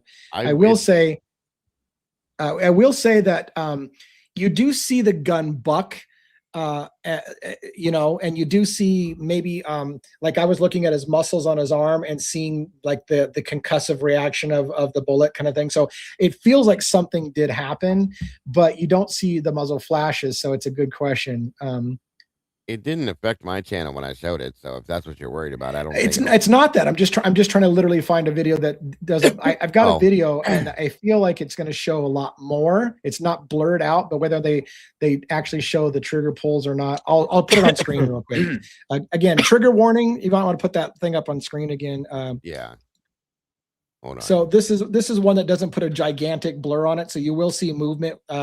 Again, not super graphic, so don't freak out and think you're going to see something horrible, but also, okay, so let's just play this. There you go. Oh, see, they stopped it. They stopped it right there. So they're not showing the actual fire, so you couldn't see it. But then he moves around. Watch Mullins' face. Yeah, you couldn't see it very well right there. But like, yeah, Mickey reaches over the table and shoots him, and he's still kind of struggling around the ground. And then he goes under there and shoots him like 6 more times right there. Mullins doesn't have any blood on him though after he shot. None. And he's so close. He's so close to the wall too. There should be splatter on the wall. Yeah, that blanket next to him. He's got a white shirt on. As close as Mickey is to him, there should have been a reflash on that. There would have been, yeah. See, look at his face right there. Yeah, I was gonna say there's one that shows that face that you're wanting. It's almost like a grin while he's making that face. Yeah, let me see if I can. Can I blow it up bigger or not? Just be his face, you guys. But that, like, I was like, what the hell? It's weird. It could be a grimace. You know, it could be a pain grimace. Right. Yeah. People are different. But yeah, it almost looks like he's smiling. I know you can't probably see it very well right there, but anyways, it's something to consider. And again, while I tend to try to. I don't shy away from witness protection because I don't believe witness protection happens. What I don't want to do is jump to the conclusion all the time that nothing happened, which is we kind of got into a rut for a while where people were like, every fucking thing we talked about was a witness extraction. And like, look, it doesn't happen that often for that to be like every case that we cover is a witness extraction. No, but if there was going to be a case for it, this might be one of them. That's that it. And that and Luigi Mangione and Brian Thompson's case is another one where the individual could have gone into protection because of the dollar amounts that are involved in the insurance industry. But I don't think that's the kind of thing that could happen. I don't feel in Idaho 4, for example. No way. It does happen on rare occasions, and that's a rare occasion because of the way that whole thing played out. All right, guys, thanks for indulging me on that. Go ahead. You have another question? No, I was going to say something just in case anybody missed it. While we've been live, Corey Richin's trial, they had a verdict and she was found guilty. Oh. What's crazy is she's going to be sentenced on her victim's birthday. Wow, wow. That's kind of interesting. May 13th. Yep. What did they say? No, it's because they didn't sentence her yet. Okay. Tell me the gist of that. I'm not familiar with the story. What's the Cliff Notes version of the crime and the significance of the conviction? She poisoned her husband. I think she tried it more than once, and the first time didn't work, and then he ended up passing. But then she acted like the victim and wrote a kid's storybook about how it is when you're a kid and you lose your parent. And then she went on like the Today Show type of thing for writing this book, and and she's the one who killed him. Like the audacity of that, right? It's just like, wow. Yeah. Wow. Nuts. So you think it's justice served that she got convicted? Yeah. Oh yeah. On that one, yep. Absolutely. What about, let's talk about other cases. Anything new in Idaho 4? Yes, there is something new. There was a new document that dropped today, and I haven't even had a chance to look at it. Actually, it was from yesterday. I think the document dropped yesterday. Was it? Did you guys hear about this with another WSU one? It was a WSU document in the WSU lawsuit. Oh, then no, I didn't. Okay, I haven't had a chance to look at it, so I'm just bringing it up in case you guys have. But somebody put it on my Discord channel saying it was a new WSU filing. No, I hold haven't on. read it. Stand by. We're not going to read it live, but I will see if I can pull it up on screen for you real quick. The only one I know of is and this is not from the WSU one, this is just the regular one, is that the state is trying to block some more unsealing because they don't want FBI information to be let out when FBI information has already been let out. So really, I think they're just trying to block whatever's in those documents specifically. Because what did the FBI have to do with? The DNA. Yeah, and to clarify that, I think what you're talking about, to clarify that for those who don't know, is that's Hippler's thing. There was like 11 documents that listed the FBI in them. And the state had moved to suppress, continue to keep under gag the officers, the FBI officers' involvement in some of these reports. And Hippler's response was something to the effect of, 5 of those reports have already been released, and so we're not going to go back and retroactively take the names out of it. So that's just done. And then the 6 that are remaining or whatever, he agreed that they will keep them redacted so that the officers' names aren't in there. But half the cat's out of the bag anyways, because half the documents have already been released. So it's probably the same officers in those other documents. And so, they'll redact the names, but it'll probably be the same officers. Or the agents, same agents. I shouldn't say officers, but... Yeah, and that case is interesting. What else do we got? I'm trying to think of the other cases to see if there's any updates.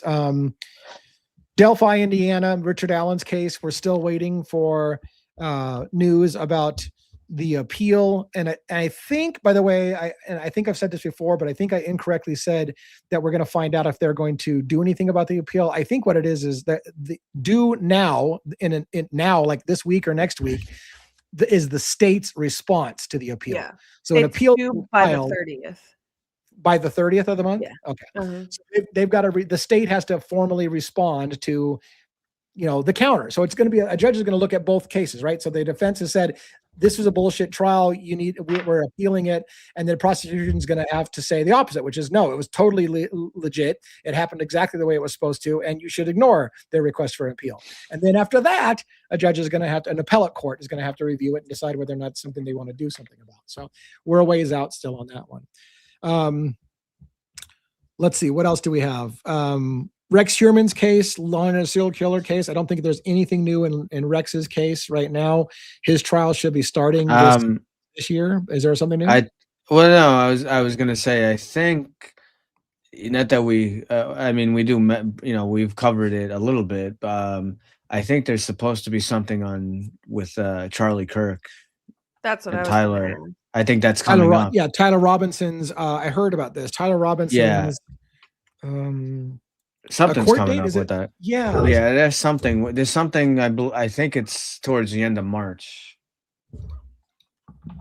Let me see if I can find that out real quick.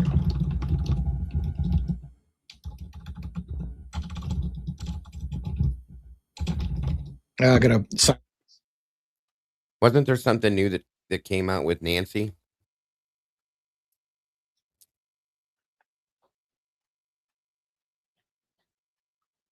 Can't remember. I swear I heard. Oh, no, it's not. It was just a statement made by the sheriff. Anyway, sorry. I'm doing a little Google foo or whatever to see if Tyler Robinson's case has an update here real quick. Tyler Robinson is charged with prosecutors have announced they intend to seek the death penalty. We know that already. March 2026. The case had a major procedural hearing this week. Robinson's lawyers tried to restrict the media access. We already knew about that. That didn't seem like this week. Yeah.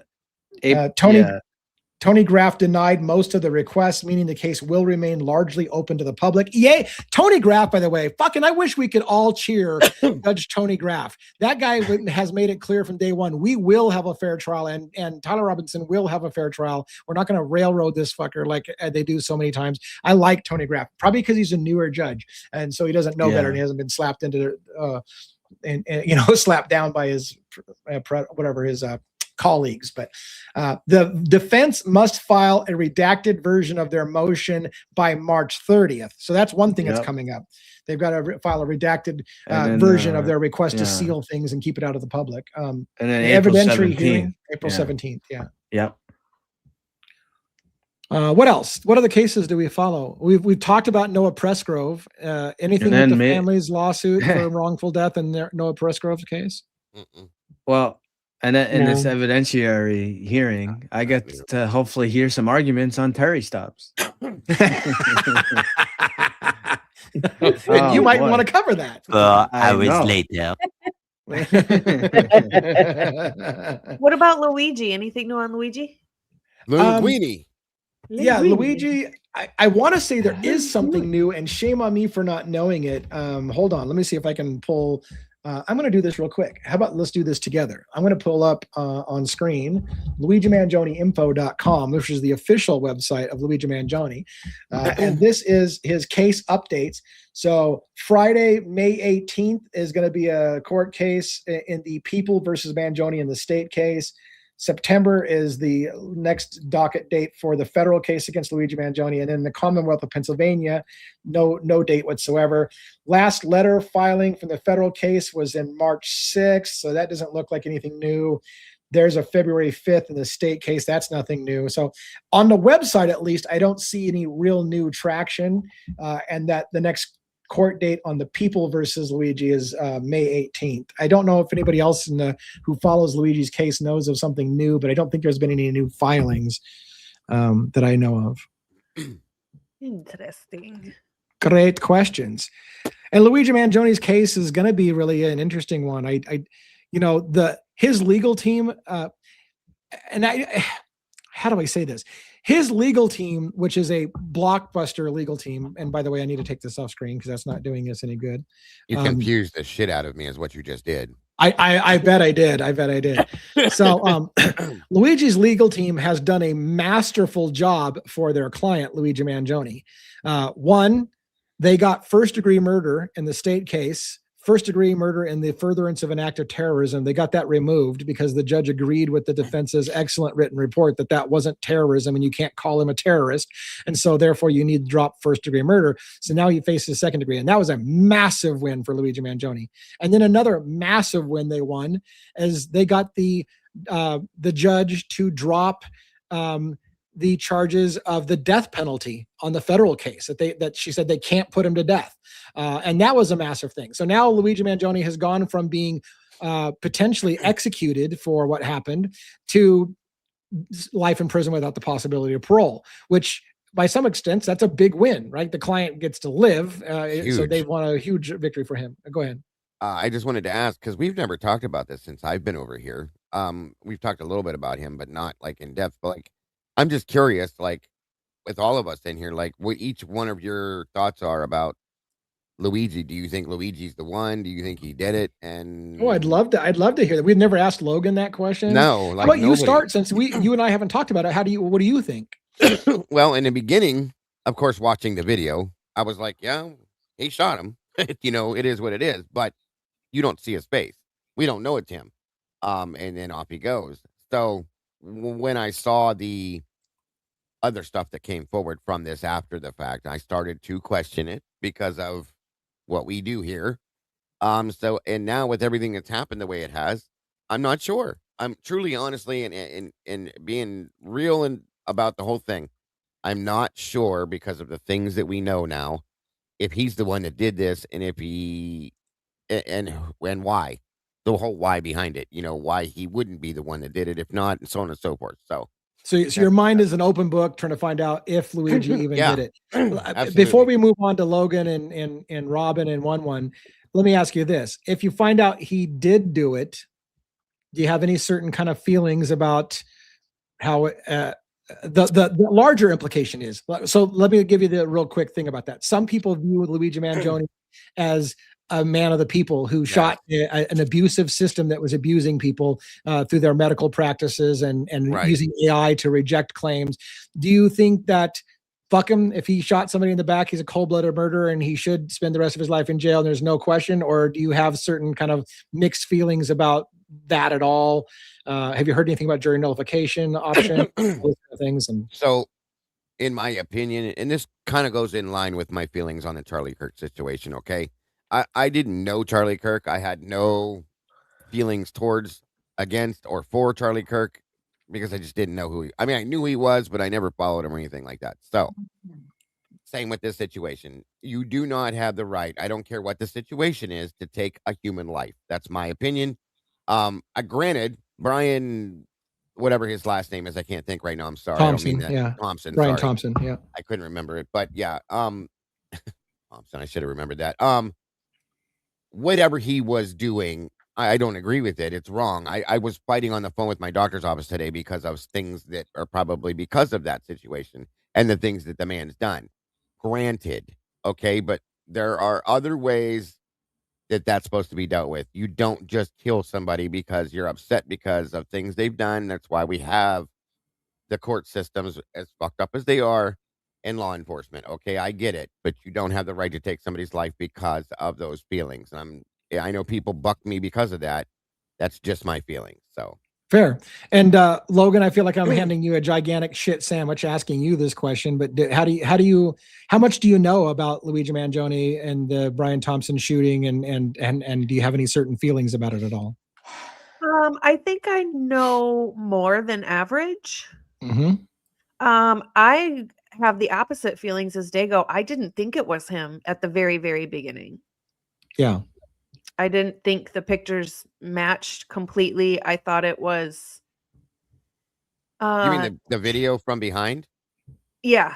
Oh, okay. Well, I think I saw it was like a video, but then I think I saw a bunch of stills from it and stuff, and they like people were trying to match this and that or whatever. And probably the hostile image where they showed him lower his face mask, and that doesn't look like Luigi to a lot to And no, it doesn't. I agree with that. Yeah. So all of that, I just didn't think that it was 1,000% him from the beginning. I don't know why. The whole him, nobody knew where he was at for 3 months before that. Just all of that is so strange to me. It doesn't sit right with me for some reason. So when you didn't believe that initially that it was him, have you changed your mind and you're more convinced today that he probably was the guy or not? No. No, you still have reasons to believe that you don't think Luigi was the actual shooter. Yeah. Okay. Yeah. No, Yeah. I don't. Yeah. I think it's possible that he's not, or they wanted it to look like him, so they had somebody that kind of could resemble him do it, but then he was going to be the person to be in jail and fight the case for it. But he was already trained and everything on that when he disappeared for 3 months. Fair. And I don't want to put you on the spot. I'll ask one follow-on question before I throw it to Robin. And if you want to duck it like a fucking toddler in a fist fight, then that's Before fine. you do that, can I say one quick thing to add to this? Yeah. What Logan just said, you guys, the 3 months missing. Remember something, and I'm just showing a parallel, I believe, with the Idaho 4 case. Remember when I pointed out what Michael Koberger said about when Brian disappeared for a period of time? He had no idea where he went. Yeah. That's all I'm saying, and I'll leave it there. Yeah. The only question I was going to ask you, Logan, is when Luigi Mangione was allegedly picked up in Pennsylvania and allegedly had the gun and a passport and money and a notebook detailing his complaints against the health insurance industry, do you feel that that's legitimately Luigi's stuff? Do you feel it was planted? If it was legitimately his stuff, does it change your mind that he may have been the shooter? Or what is your thought on that, if you want to dare go there? I think it's laughable. I think it's, so you're telling me that this kid who did this shooting is going to carry the whole kit around with him the whole time? Right. Just waiting. What is he doing? Waiting for them to arrest it? Like, right. Here I am. Come get me. Come on. I thought it was weird too, because he literally supposedly had gloves in the backpack, but he didn't wear gloves during the shooting. Like, what? So you're gonna have gloves to keep your fingerprints off the gun, but then you're gonna not wear them during the shooting. Like, yeah, there's a lot of things that don't make sense to me too. And you're right. At some point, it felt a little laughable. Like, are you really want us to buy all that? But like, yeah. I feel like what they do is they take people and train them to be the person to go through the trial and go to jail and to get the intel in the jails and stuff like that. But the person who actually does it, I think, is a different person. And they just try and have it resemble the person who's going to go through the trial and the jail stuff. Wow, that's a really deep concept to talk about someday, because that is that's bigger than we can talk about on the show at the moment. But that's a very interesting discussion to have sometime about whether or not there's an ulterior motive to have somebody else go through the system that isn't the actual shooter. And that could be the same kind of situation on a Tyler Robinson. It could be you could apply that to a lot of different cases. Even a Brian Koberger, the person going to jail may not be the person who actually committed the crime, and that might be planned. And so that's a good topic to do something. We should do a show on that one time. Yeah. All right, Robin, you've been waiting patiently to have 2 words to say tonight. What do you think? Do you have any thoughts? I know you've been talking about it a long time with me, but I don't think that he's the one that actually did the shooting, because now I realize that we're saying, he disappeared for about 3-4 months or whatever, but I don't know how familiar he was with weapons, because that person just nonchalantly cleared the jam and continued on with their shooting. And I realize this is just like my gut instinct on this, but he does not appear to be that kind of a cold cat, because he's got a temper. If you see him he's got a temper. I think he could very well be involved some way, shape, or form. I don't think he's the actual shooter, just based on the fact that, to our knowledge, now I could be totally wrong, that he didn't have that kind of weapons experience to just do that on, just do it alive, clear that jam and just continue on. And so that's my thoughts on that. And it's funny because it's one of the first things I said about this case is I felt that what if Luigi was a decoy, that the actual shooter got away scot-free, and that if Luigi was there at the park and rode out the other side of the park, it may not have been the same person who rode into the park. Like literally the person rode into Central Park and disappeared off camera for quite some time. They found a bag of clothes, and then somebody leaves the park in the same general description, and they assume that's the same guy. But they lost him long enough where they could have done a switcheroo, and the actual shooter could have changed out of his clothes and walked out of the park the other direction, and everybody would watch the guy that looks the same riding out of Central Park in a different direction. So could have Luigi been involved as a decoy and not the actual shooter? Because there's a lot of people who don't believe Luigi Mangione has it ended to be the actual shooter, but somebody else could have been, and maybe he helped the shooter get away, or maybe he was unwittingly a patsy, or who knows. But it was one of the first things I asked is what if the real shooter got away? There was a few rumors flying around when this first dropped, and I heard that that some people believe there was 3, 4, maybe even 5 people involved in Luigi, the person himself, being involved, as far as somebody shooting, somebody taking off on a bike, somebody being seen in a park, somebody else being seen here, and then the McDonald's person. So it's right. And I've made the allusions to the movie, which was based, it's a fictional movie called How to Blow Up a Pipeline, where a group of 20-year-old-ish ideologues got together and decided that they were going to commit an act of terrorism against a pipeline. And in that movie, they all agreed one of them would take the fall so that the rest of them can get away and do it again. So could it have been a scenario, could it have been a scenario like that, where a group of people conspired together, pulled off of the assassination, and then let somebody go down for it. And maybe they even have a get out of jail free card that eventually is going to be proven that they couldn't have been the one to pull the trigger, and everybody else got away with it. So who knows? That could explain, like, putting multiple people into this position as one person to throw the entire thing off. That way, there's no way you could possibly prove it based on fingerprinting, and then this, and then that, and then this. And that by the end of it, there's no way you can't prove it. He did it because there's too many discrepancies within all of these people being involved in it, which would be an amazing plan. So, yeah. All right, 1-1. Keep in mind, we only have a half hour left, so don't take 45 minutes. Otherwise, Diggle will have to slap that 4 hours later. Hours later. No talking about. I'm just getting started. Luigi, when you talk Luigi, you want to talk Terry for stops. Oh, anyways, yes. what are your thoughts on it? It definitely seems like there's some fuckery that went on. JJ has brought up a bunch of times. I agree with him that, the video shown of the shooting, it just seemed too, just too perfect of it, how it came, how it came about. I don't necessarily think that things were planted in his bag, but the fact that there is something there. He's right. He's part of like this gamers group and the Monopoly money and all this other crazy shit. There's something else going on. This isn't. Yeah, there's a lot of stuff. There's too much going on. It's not, is it believable that someone could be, if someone gets angry enough and they get pushed to a certain, and they don't care whether they get arrested or killed or whatever, sure, you can push one person to do almost anything if they get to a certain level. But with all these other, weird like things, like who is like going around with Monopoly money and stuff like it's just wacky shit. Yeah.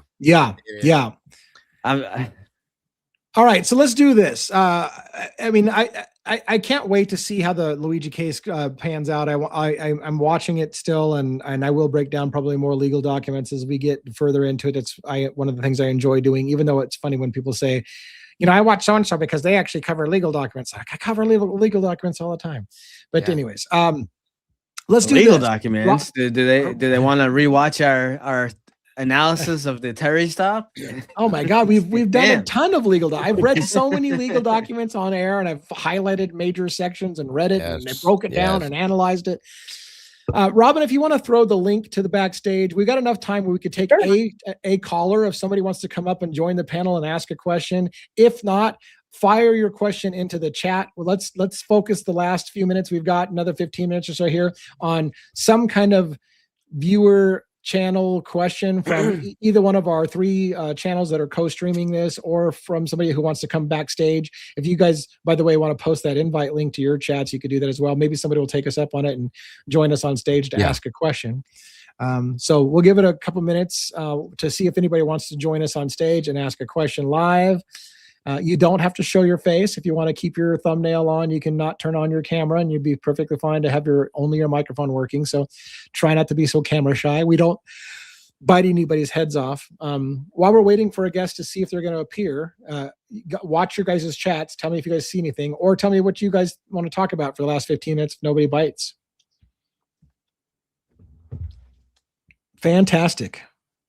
All right, so here we go. We got 4 levels of stops. We got 3 in Pennsylvania. I'll start going. Here we go. Terry stops here. 4 levels.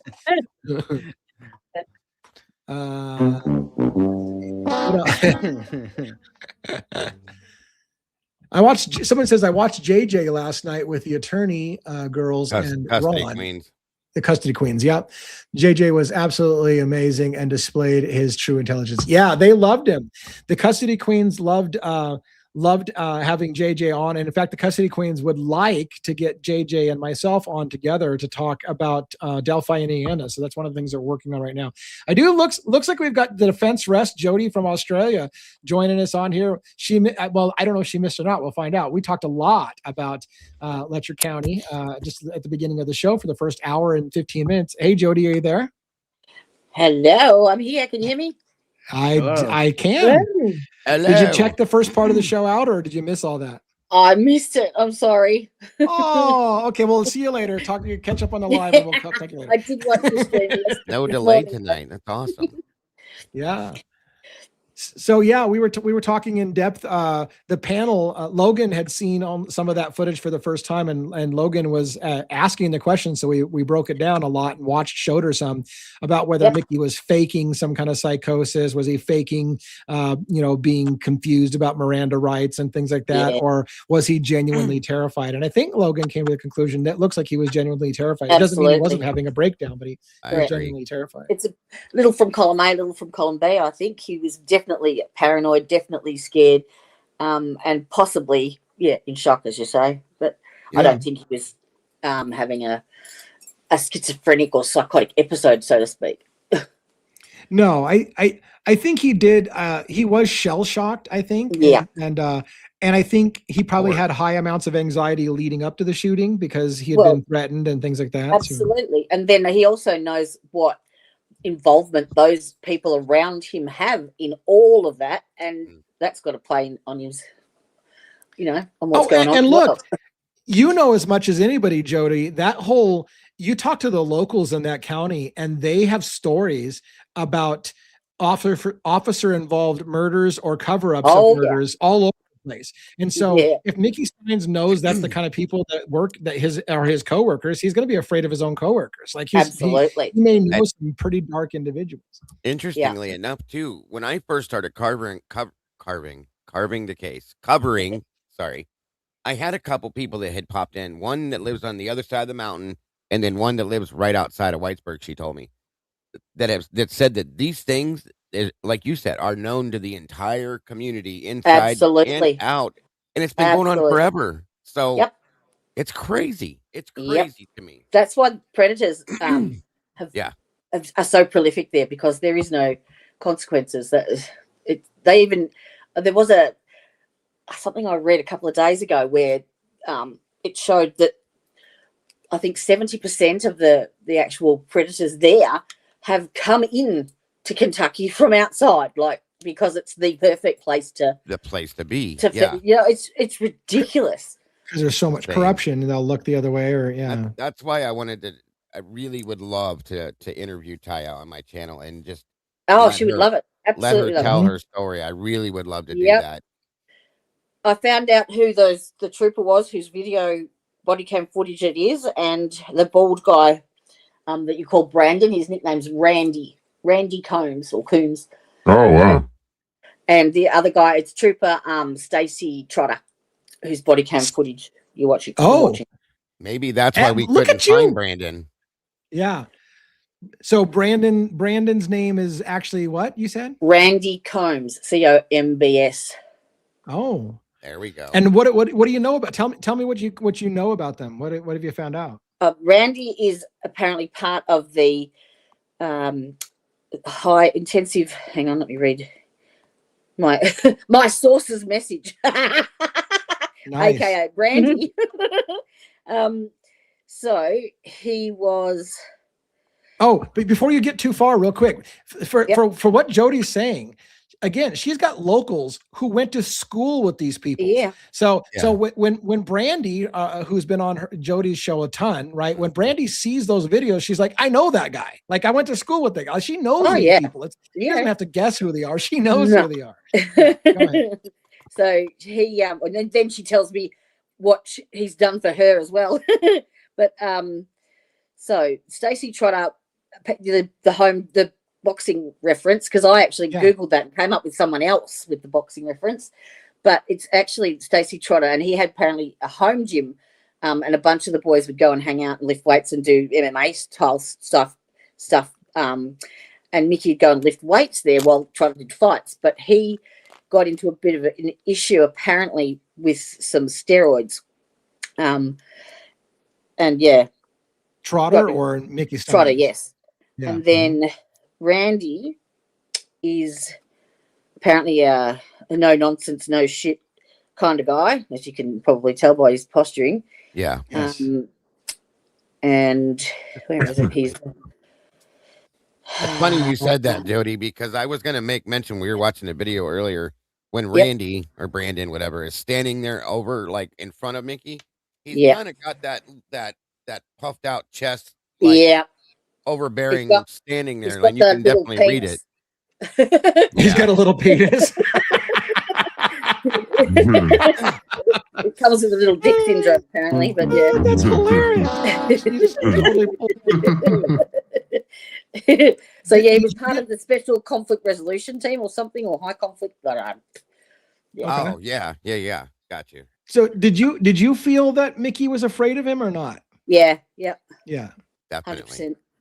Because they'd had issues, like, as I said, he'd gotten in trouble for something. Blah. And it sounded like they did know each other. They knew each other. Oh, they all, back in the day. Yeah, like I think they all did. Yeah.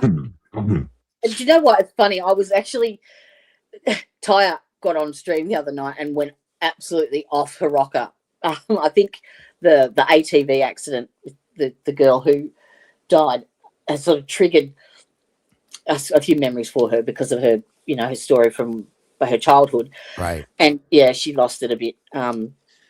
And I was leading somewhere with that. If you get it back, great. Hopefully I won't derail you. I wanted to take a moment because Logan was kind of newish to this story and asked questions and stuff like that. And I don't remember, Logan, have you ever met Jodi from the Defense Rest? Have you guys ever been on stage together at all? I don't think so. Oh, hello. Hello. Jodi's from Australia. She saw me covering the case and she was like, holy shit, like I've got locals that we talk to all the time. And she's had a bunch of these girls on from the county and stuff like that. And I did fly out there and meet some of the locals myself and heard their stories. Again, I was at Sabrina Atkins' case against Ben Fields and the civil case and stuff like that. So I've been working with Jodi a lot. I can't think of what it is you could ask her, but I want you to take the opportunity while you have Jodi here, because she is a font of knowledge of this case. If there's any questions you have, this would be a great time. But I do want to know, other than the key players, the judge and Stines, right? What would you say are the top three like underlying key players? Daniel Dotson. Yeah, that's the name right there. Sorry, the attorney. Yeah, Daniel Dotson. Thank you, Jodi. And what's his role? He is or was the Commonwealth District Attorney, I think, like the top, and he covered all the family court stuff. He's partially retired now.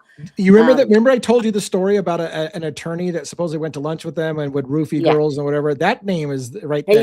He's the person that threatened Mickey as well. He's the one that told him that to go and hurt himself and give him all his money. And he's also the one that, and not in his professional capacity, was present during Mickey's deposition because he wanted to keep an eye on to make sure. So he had that pressure as well.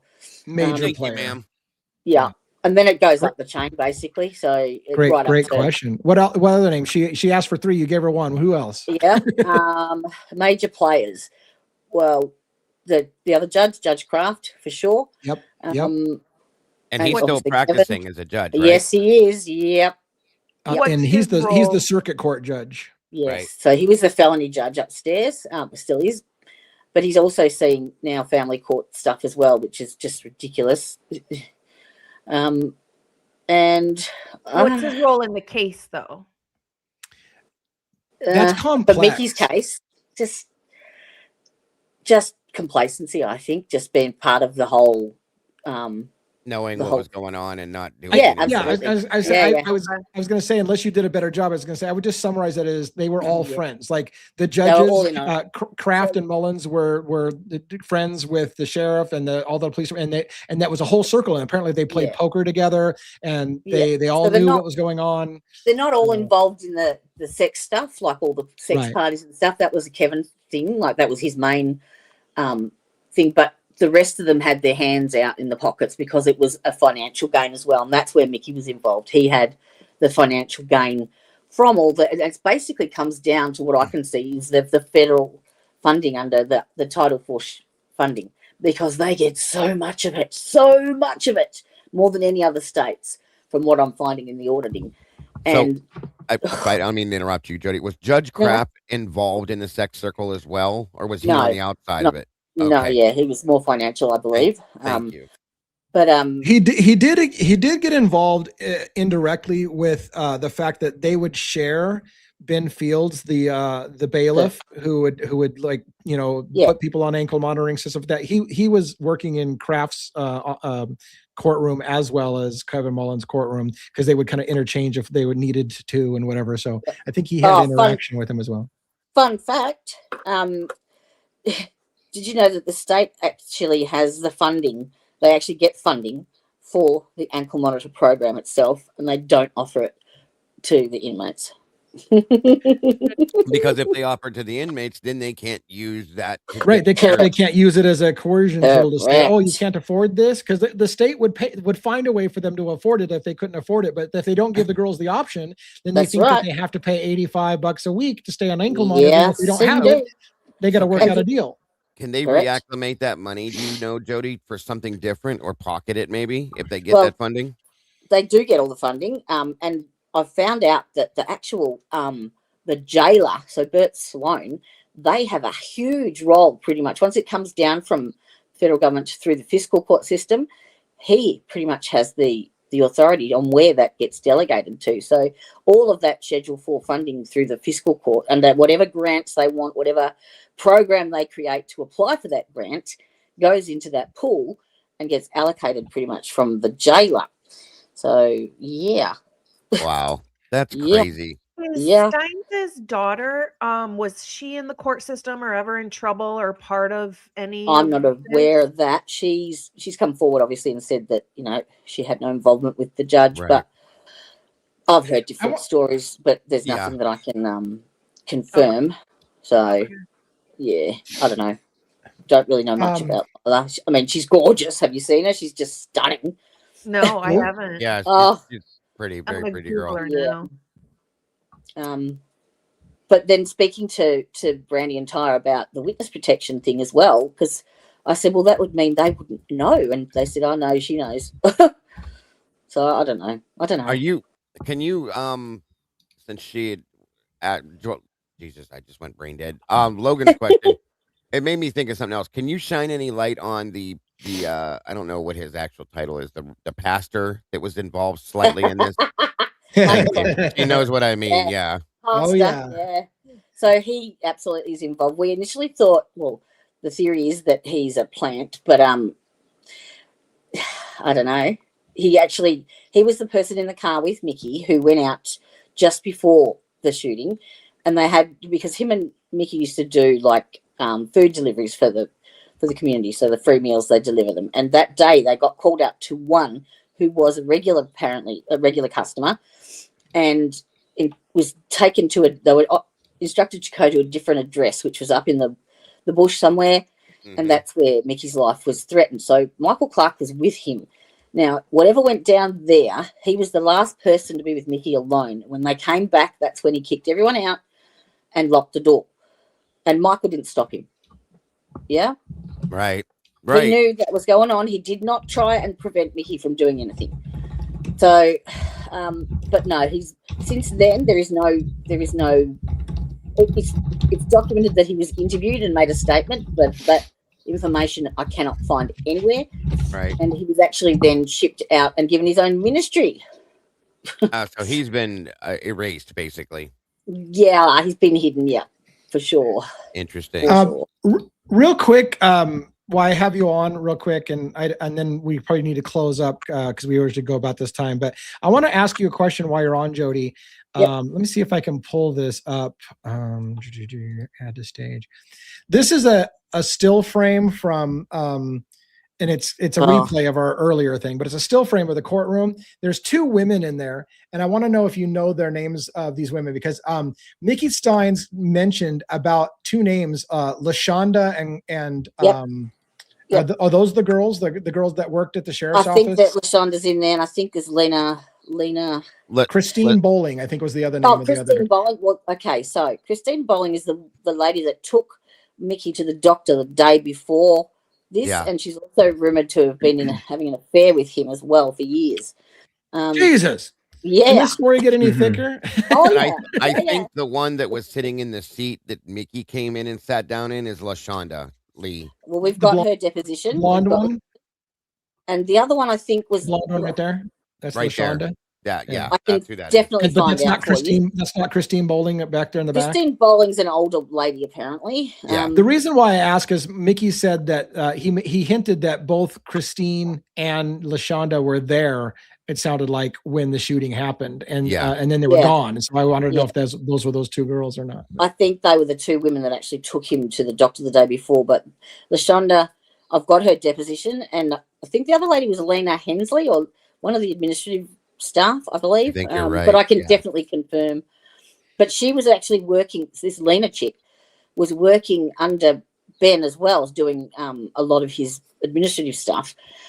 And I know someone who worked alongside her, and apparently she used to brag and joke all the time about this funding and how it was such a scam and where, you know what I mean? Like just wow, crazy. Yeah.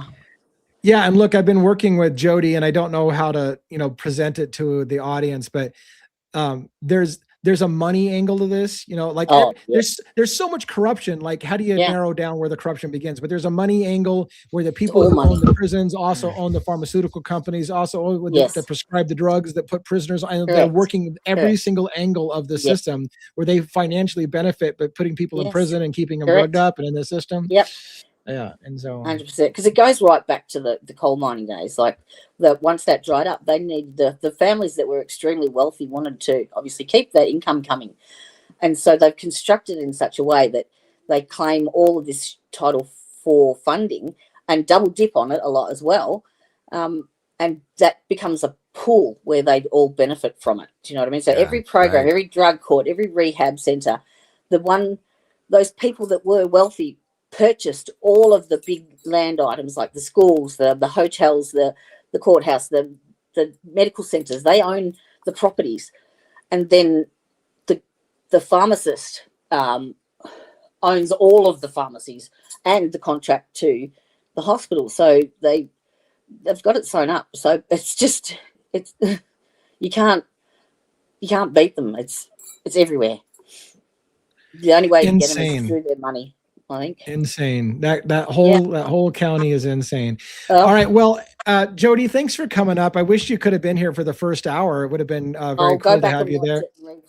I know you. Thank you very much. I feel like you and I have a lot of work that we're going to be doing together in the future. So we're just at the very beginning of this. I mean, you've been at it for a long time, but I know that you and I think have a road to go down together.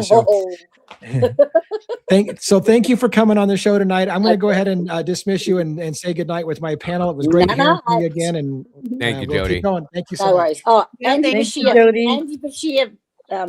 Logan. What's that? Andy Bashir? What? Bashir? Your third name, Andy Bashir. Andy Bashir. Yeah, the third name, right? Yeah. She asked for three. There was Andy Bashir was the other name. Yeah. Yep. Too much for one night, but yeah, thank you so much. Appreciate it very much.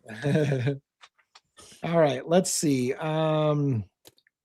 So let's go around the horn saying our good evenings. It's been a crazy show with a lot more about Letcher County than I expected, but we did touch on some other topics. So let's go 1-1 Robin, Dago, and then Logan, and then I'll close this out for the night. So go ahead, 1-1. What do you got for closing? All right. Thanks, everyone, for showing up. Love the panel, all of our mods working together each and every night. You know, you guys come here.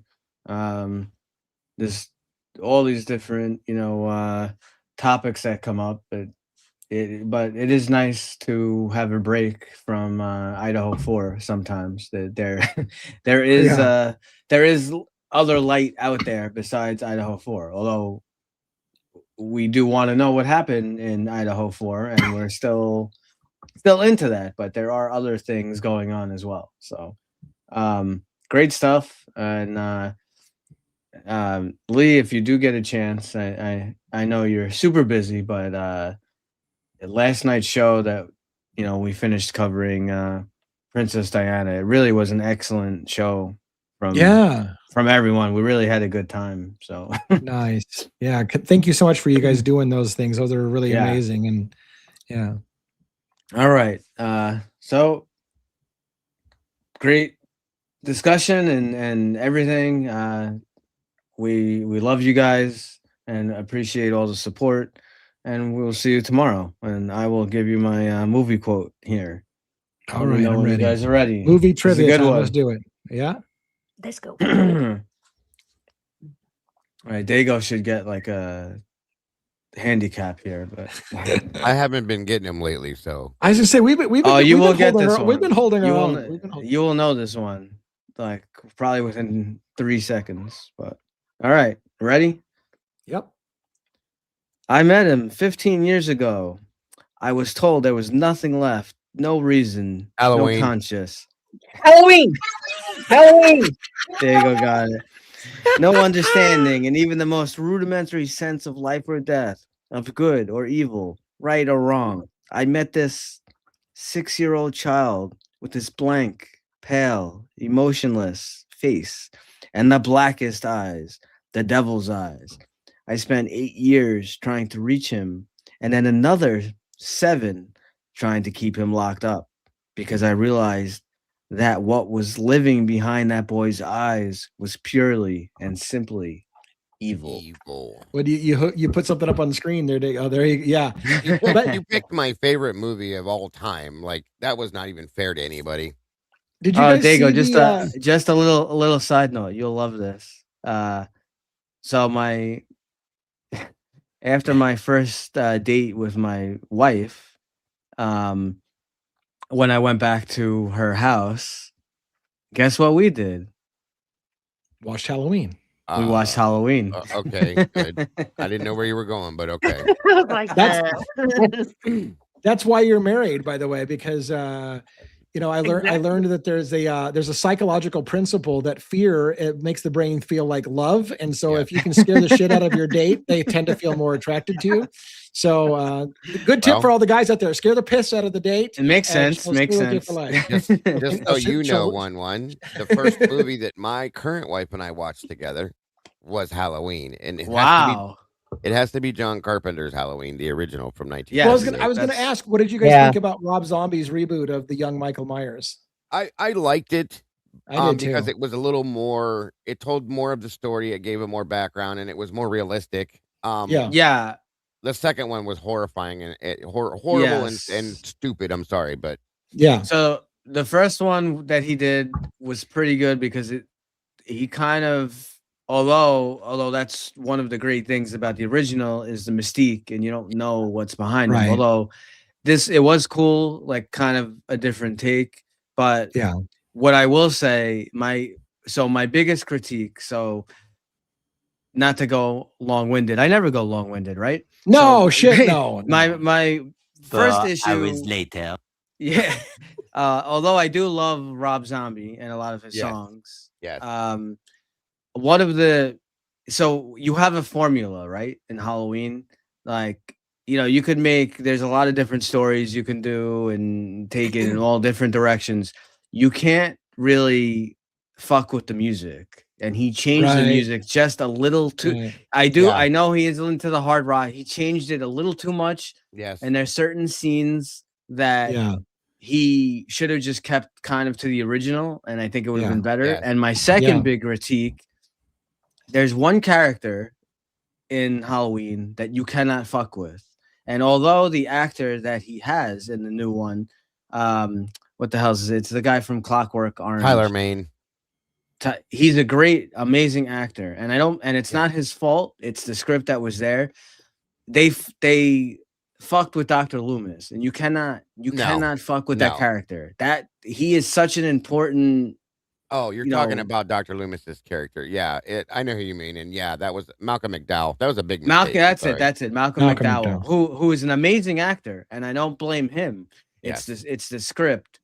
You can't, I know you want to make your own take and your own little side, and I get it, but that's music. The music you can't fuck with, and that Dr. Loomis character is essential. And I think he just messed with it too much. Yeah. All right. Well, let's. I feel like Logan's going to kill us if Bronx doesn't get to go take a pee, and if we take any longer, she's going to revolt on us. Oh, good. Good. Then we'll take more time. Just kidding. Robin, what do you got for close? Well, thanks for coming out, everybody. It's very much appreciated as always. Tonight was once again a fascinating conversation. And, the Mickey Stines case, for those who aren't familiar with it, make sure you check out Lee's playlist on it. I did link in the description in the chat tonight, his video from earlier today. It's excellent. And, of course, his commentary, as always, is entertaining and interesting, his insights with it. So we appreciate you, whether you come out live or whether you're on the replay crew. It's very much appreciated, and I hope everyone has a wonderful night. Thank you so much. Appreciate that for saying the kind words about my commentary. I appreciate that as much. Dago, what do you got for closing? Closed. No, I'm just kidding. So, again, I do want to throw something in here. This might take a second, but since he brought it up, because it is my favorite movie ever in life since I was 10 years old. Real quick though, the John Carpenter movie for Halloween, just a little quick piece of information. The reason why that movie was so popular and did so well is because if you think about it, folks, you never one time watched them sink a knife into a body. You never saw any gore, any blood. It was always the anticipation of what was getting ready to happen. That's what made that movie so amazing. And that was done on that was supposed to be a low budget movie, a very low budget, and a very with almost nothing, and never was expected to be as good as it was. And Dago, the other big thing too, I think, was there are parts of the original that put you behind the eyes of, behind the eyes of the mask, and you actually heard him like breathing. The shape, right? Creepy as hell. Absolutely.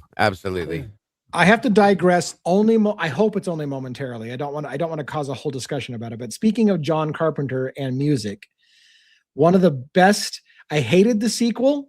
It was the only moment that was amazing. John Carpenter's The Thing, the original movie, The Thing. Yes. With that amazing badass movie soundtrack at the beginning with the dong dong, and they got the dog going across the snow and and that music was so impactful to me that later when they did the prequel to the movie, which is about what happened to the Swedish station that got wiped out. They ended that movie where the original movie begins, and they start chasing the dog out into the snow, and then the music kicks in, and I got the fucking chills. I was like, oh my God, it was such a way to tie those two films together, that because the first movie starts with the dog being chased across the snow and that music, and then the prequel ended with them chasing the dog out in the snow, and then the music starts, and I was like, oh, that was Friday the 13th, Essie. But yes, what's the other movie called, Lee? The prequel to The Thing? Yeah. I don't know. I'll have to look that up because I'm interested. I don't know, but John Carpenter did his own music too, right? Yeah, I didn't know that he did that, but man, he had some great scores. I mean, everything that he did had great scores to the music. Yeah. All right. Logan, thank you, by the way, for being so patient. Did you have something else you wanted to add before I throw it to Logan? I probably ruined it with saying that. I just wanted to say thank you to everybody for joining us tonight. Yeah. You guys are all appreciated as always. Tonight was actually a really, really good conversation. I'm glad that we got to spend some time on Lecher County because we don't get to do much of it. Hopefully it answered some questions for you too, Logan, truly. But thank you to all the moderators as always. Everybody out here, you guys know we love you. We wouldn't be here without you. Don't forget to love yourselves and each other. Don't change nothing. You guys are the beautiful people. There we go. Thank you so much. And interesting, I don't know if that person's thought that they popped up there was right, but they said John Carpenter couldn't sell Halloween until he added the music, and that would be interesting if there was true. That's amazing. That's amazing. The music was amazing. A lot of anyways. Logan, you finally get to go. I just want to thank everybody for being here, especially at our new time slot for this week that we're trying out. So thank you for tuning in. We appreciate all of you. Thank you to Lee and 11 and Robin and Dago for having me. I appreciate you guys so much. Tonight was really good. My brain is like a sponge. So getting to learn new things on cases that I haven't tuned into myself is very interesting to me. I appreciate all of you. Do something nice for yourself today. Be kind, but more importantly, be kind to your animals. Have a good night. Bye, guys. All right. Thank you so much. And I hope that you enjoyed the conversation on Lecher County. And it's a really it's a crazy case. I think you started to see the tip of the iceberg on that case. It's a crazy case. So as for me, I want to say thank you all for coming tonight. I appreciate the new time seems, I'll get feedback from everybody after the show, but it seems to be working out. Our numbers really aren't that much different than a normal night. I thought we were going to get crushed when we moved up an hour. We didn't get crushed. It seems like it's pretty par for the course for us. So if it works out for everybody else, we probably are here to stay at the new time frame. It gives a better opportunity for growth in the future for more audience to join us. So, and then it also allows some of us to have the after show and not feel like we're dragging our ass at 1 o'clock in the morning doing the after show. What the hell is Logan putting on screen? What the hell's going on there? Somebody finally noticed it was on my mantle. Oh, that's awesome. All right, everybody. Thank you for coming. And we will see you again tomorrow night at 5 p.m. Pacific Standard Time, our new time. Yeah, have a great one, everyone. And have a great night, everybody. For those Good night. members only, we are going to get together in about 15, 20 minutes on a members only stream. If you want to hang out, it's a kind of an ask me anything format. We can talk about the paranormal as we often do, or whatever the hell comes up on your mind. It's going to be crazy, just kind of just a hangout. So hang out with us for a while if you'd like to. And now I really will say good night. Have a good one. Have a great one, folks.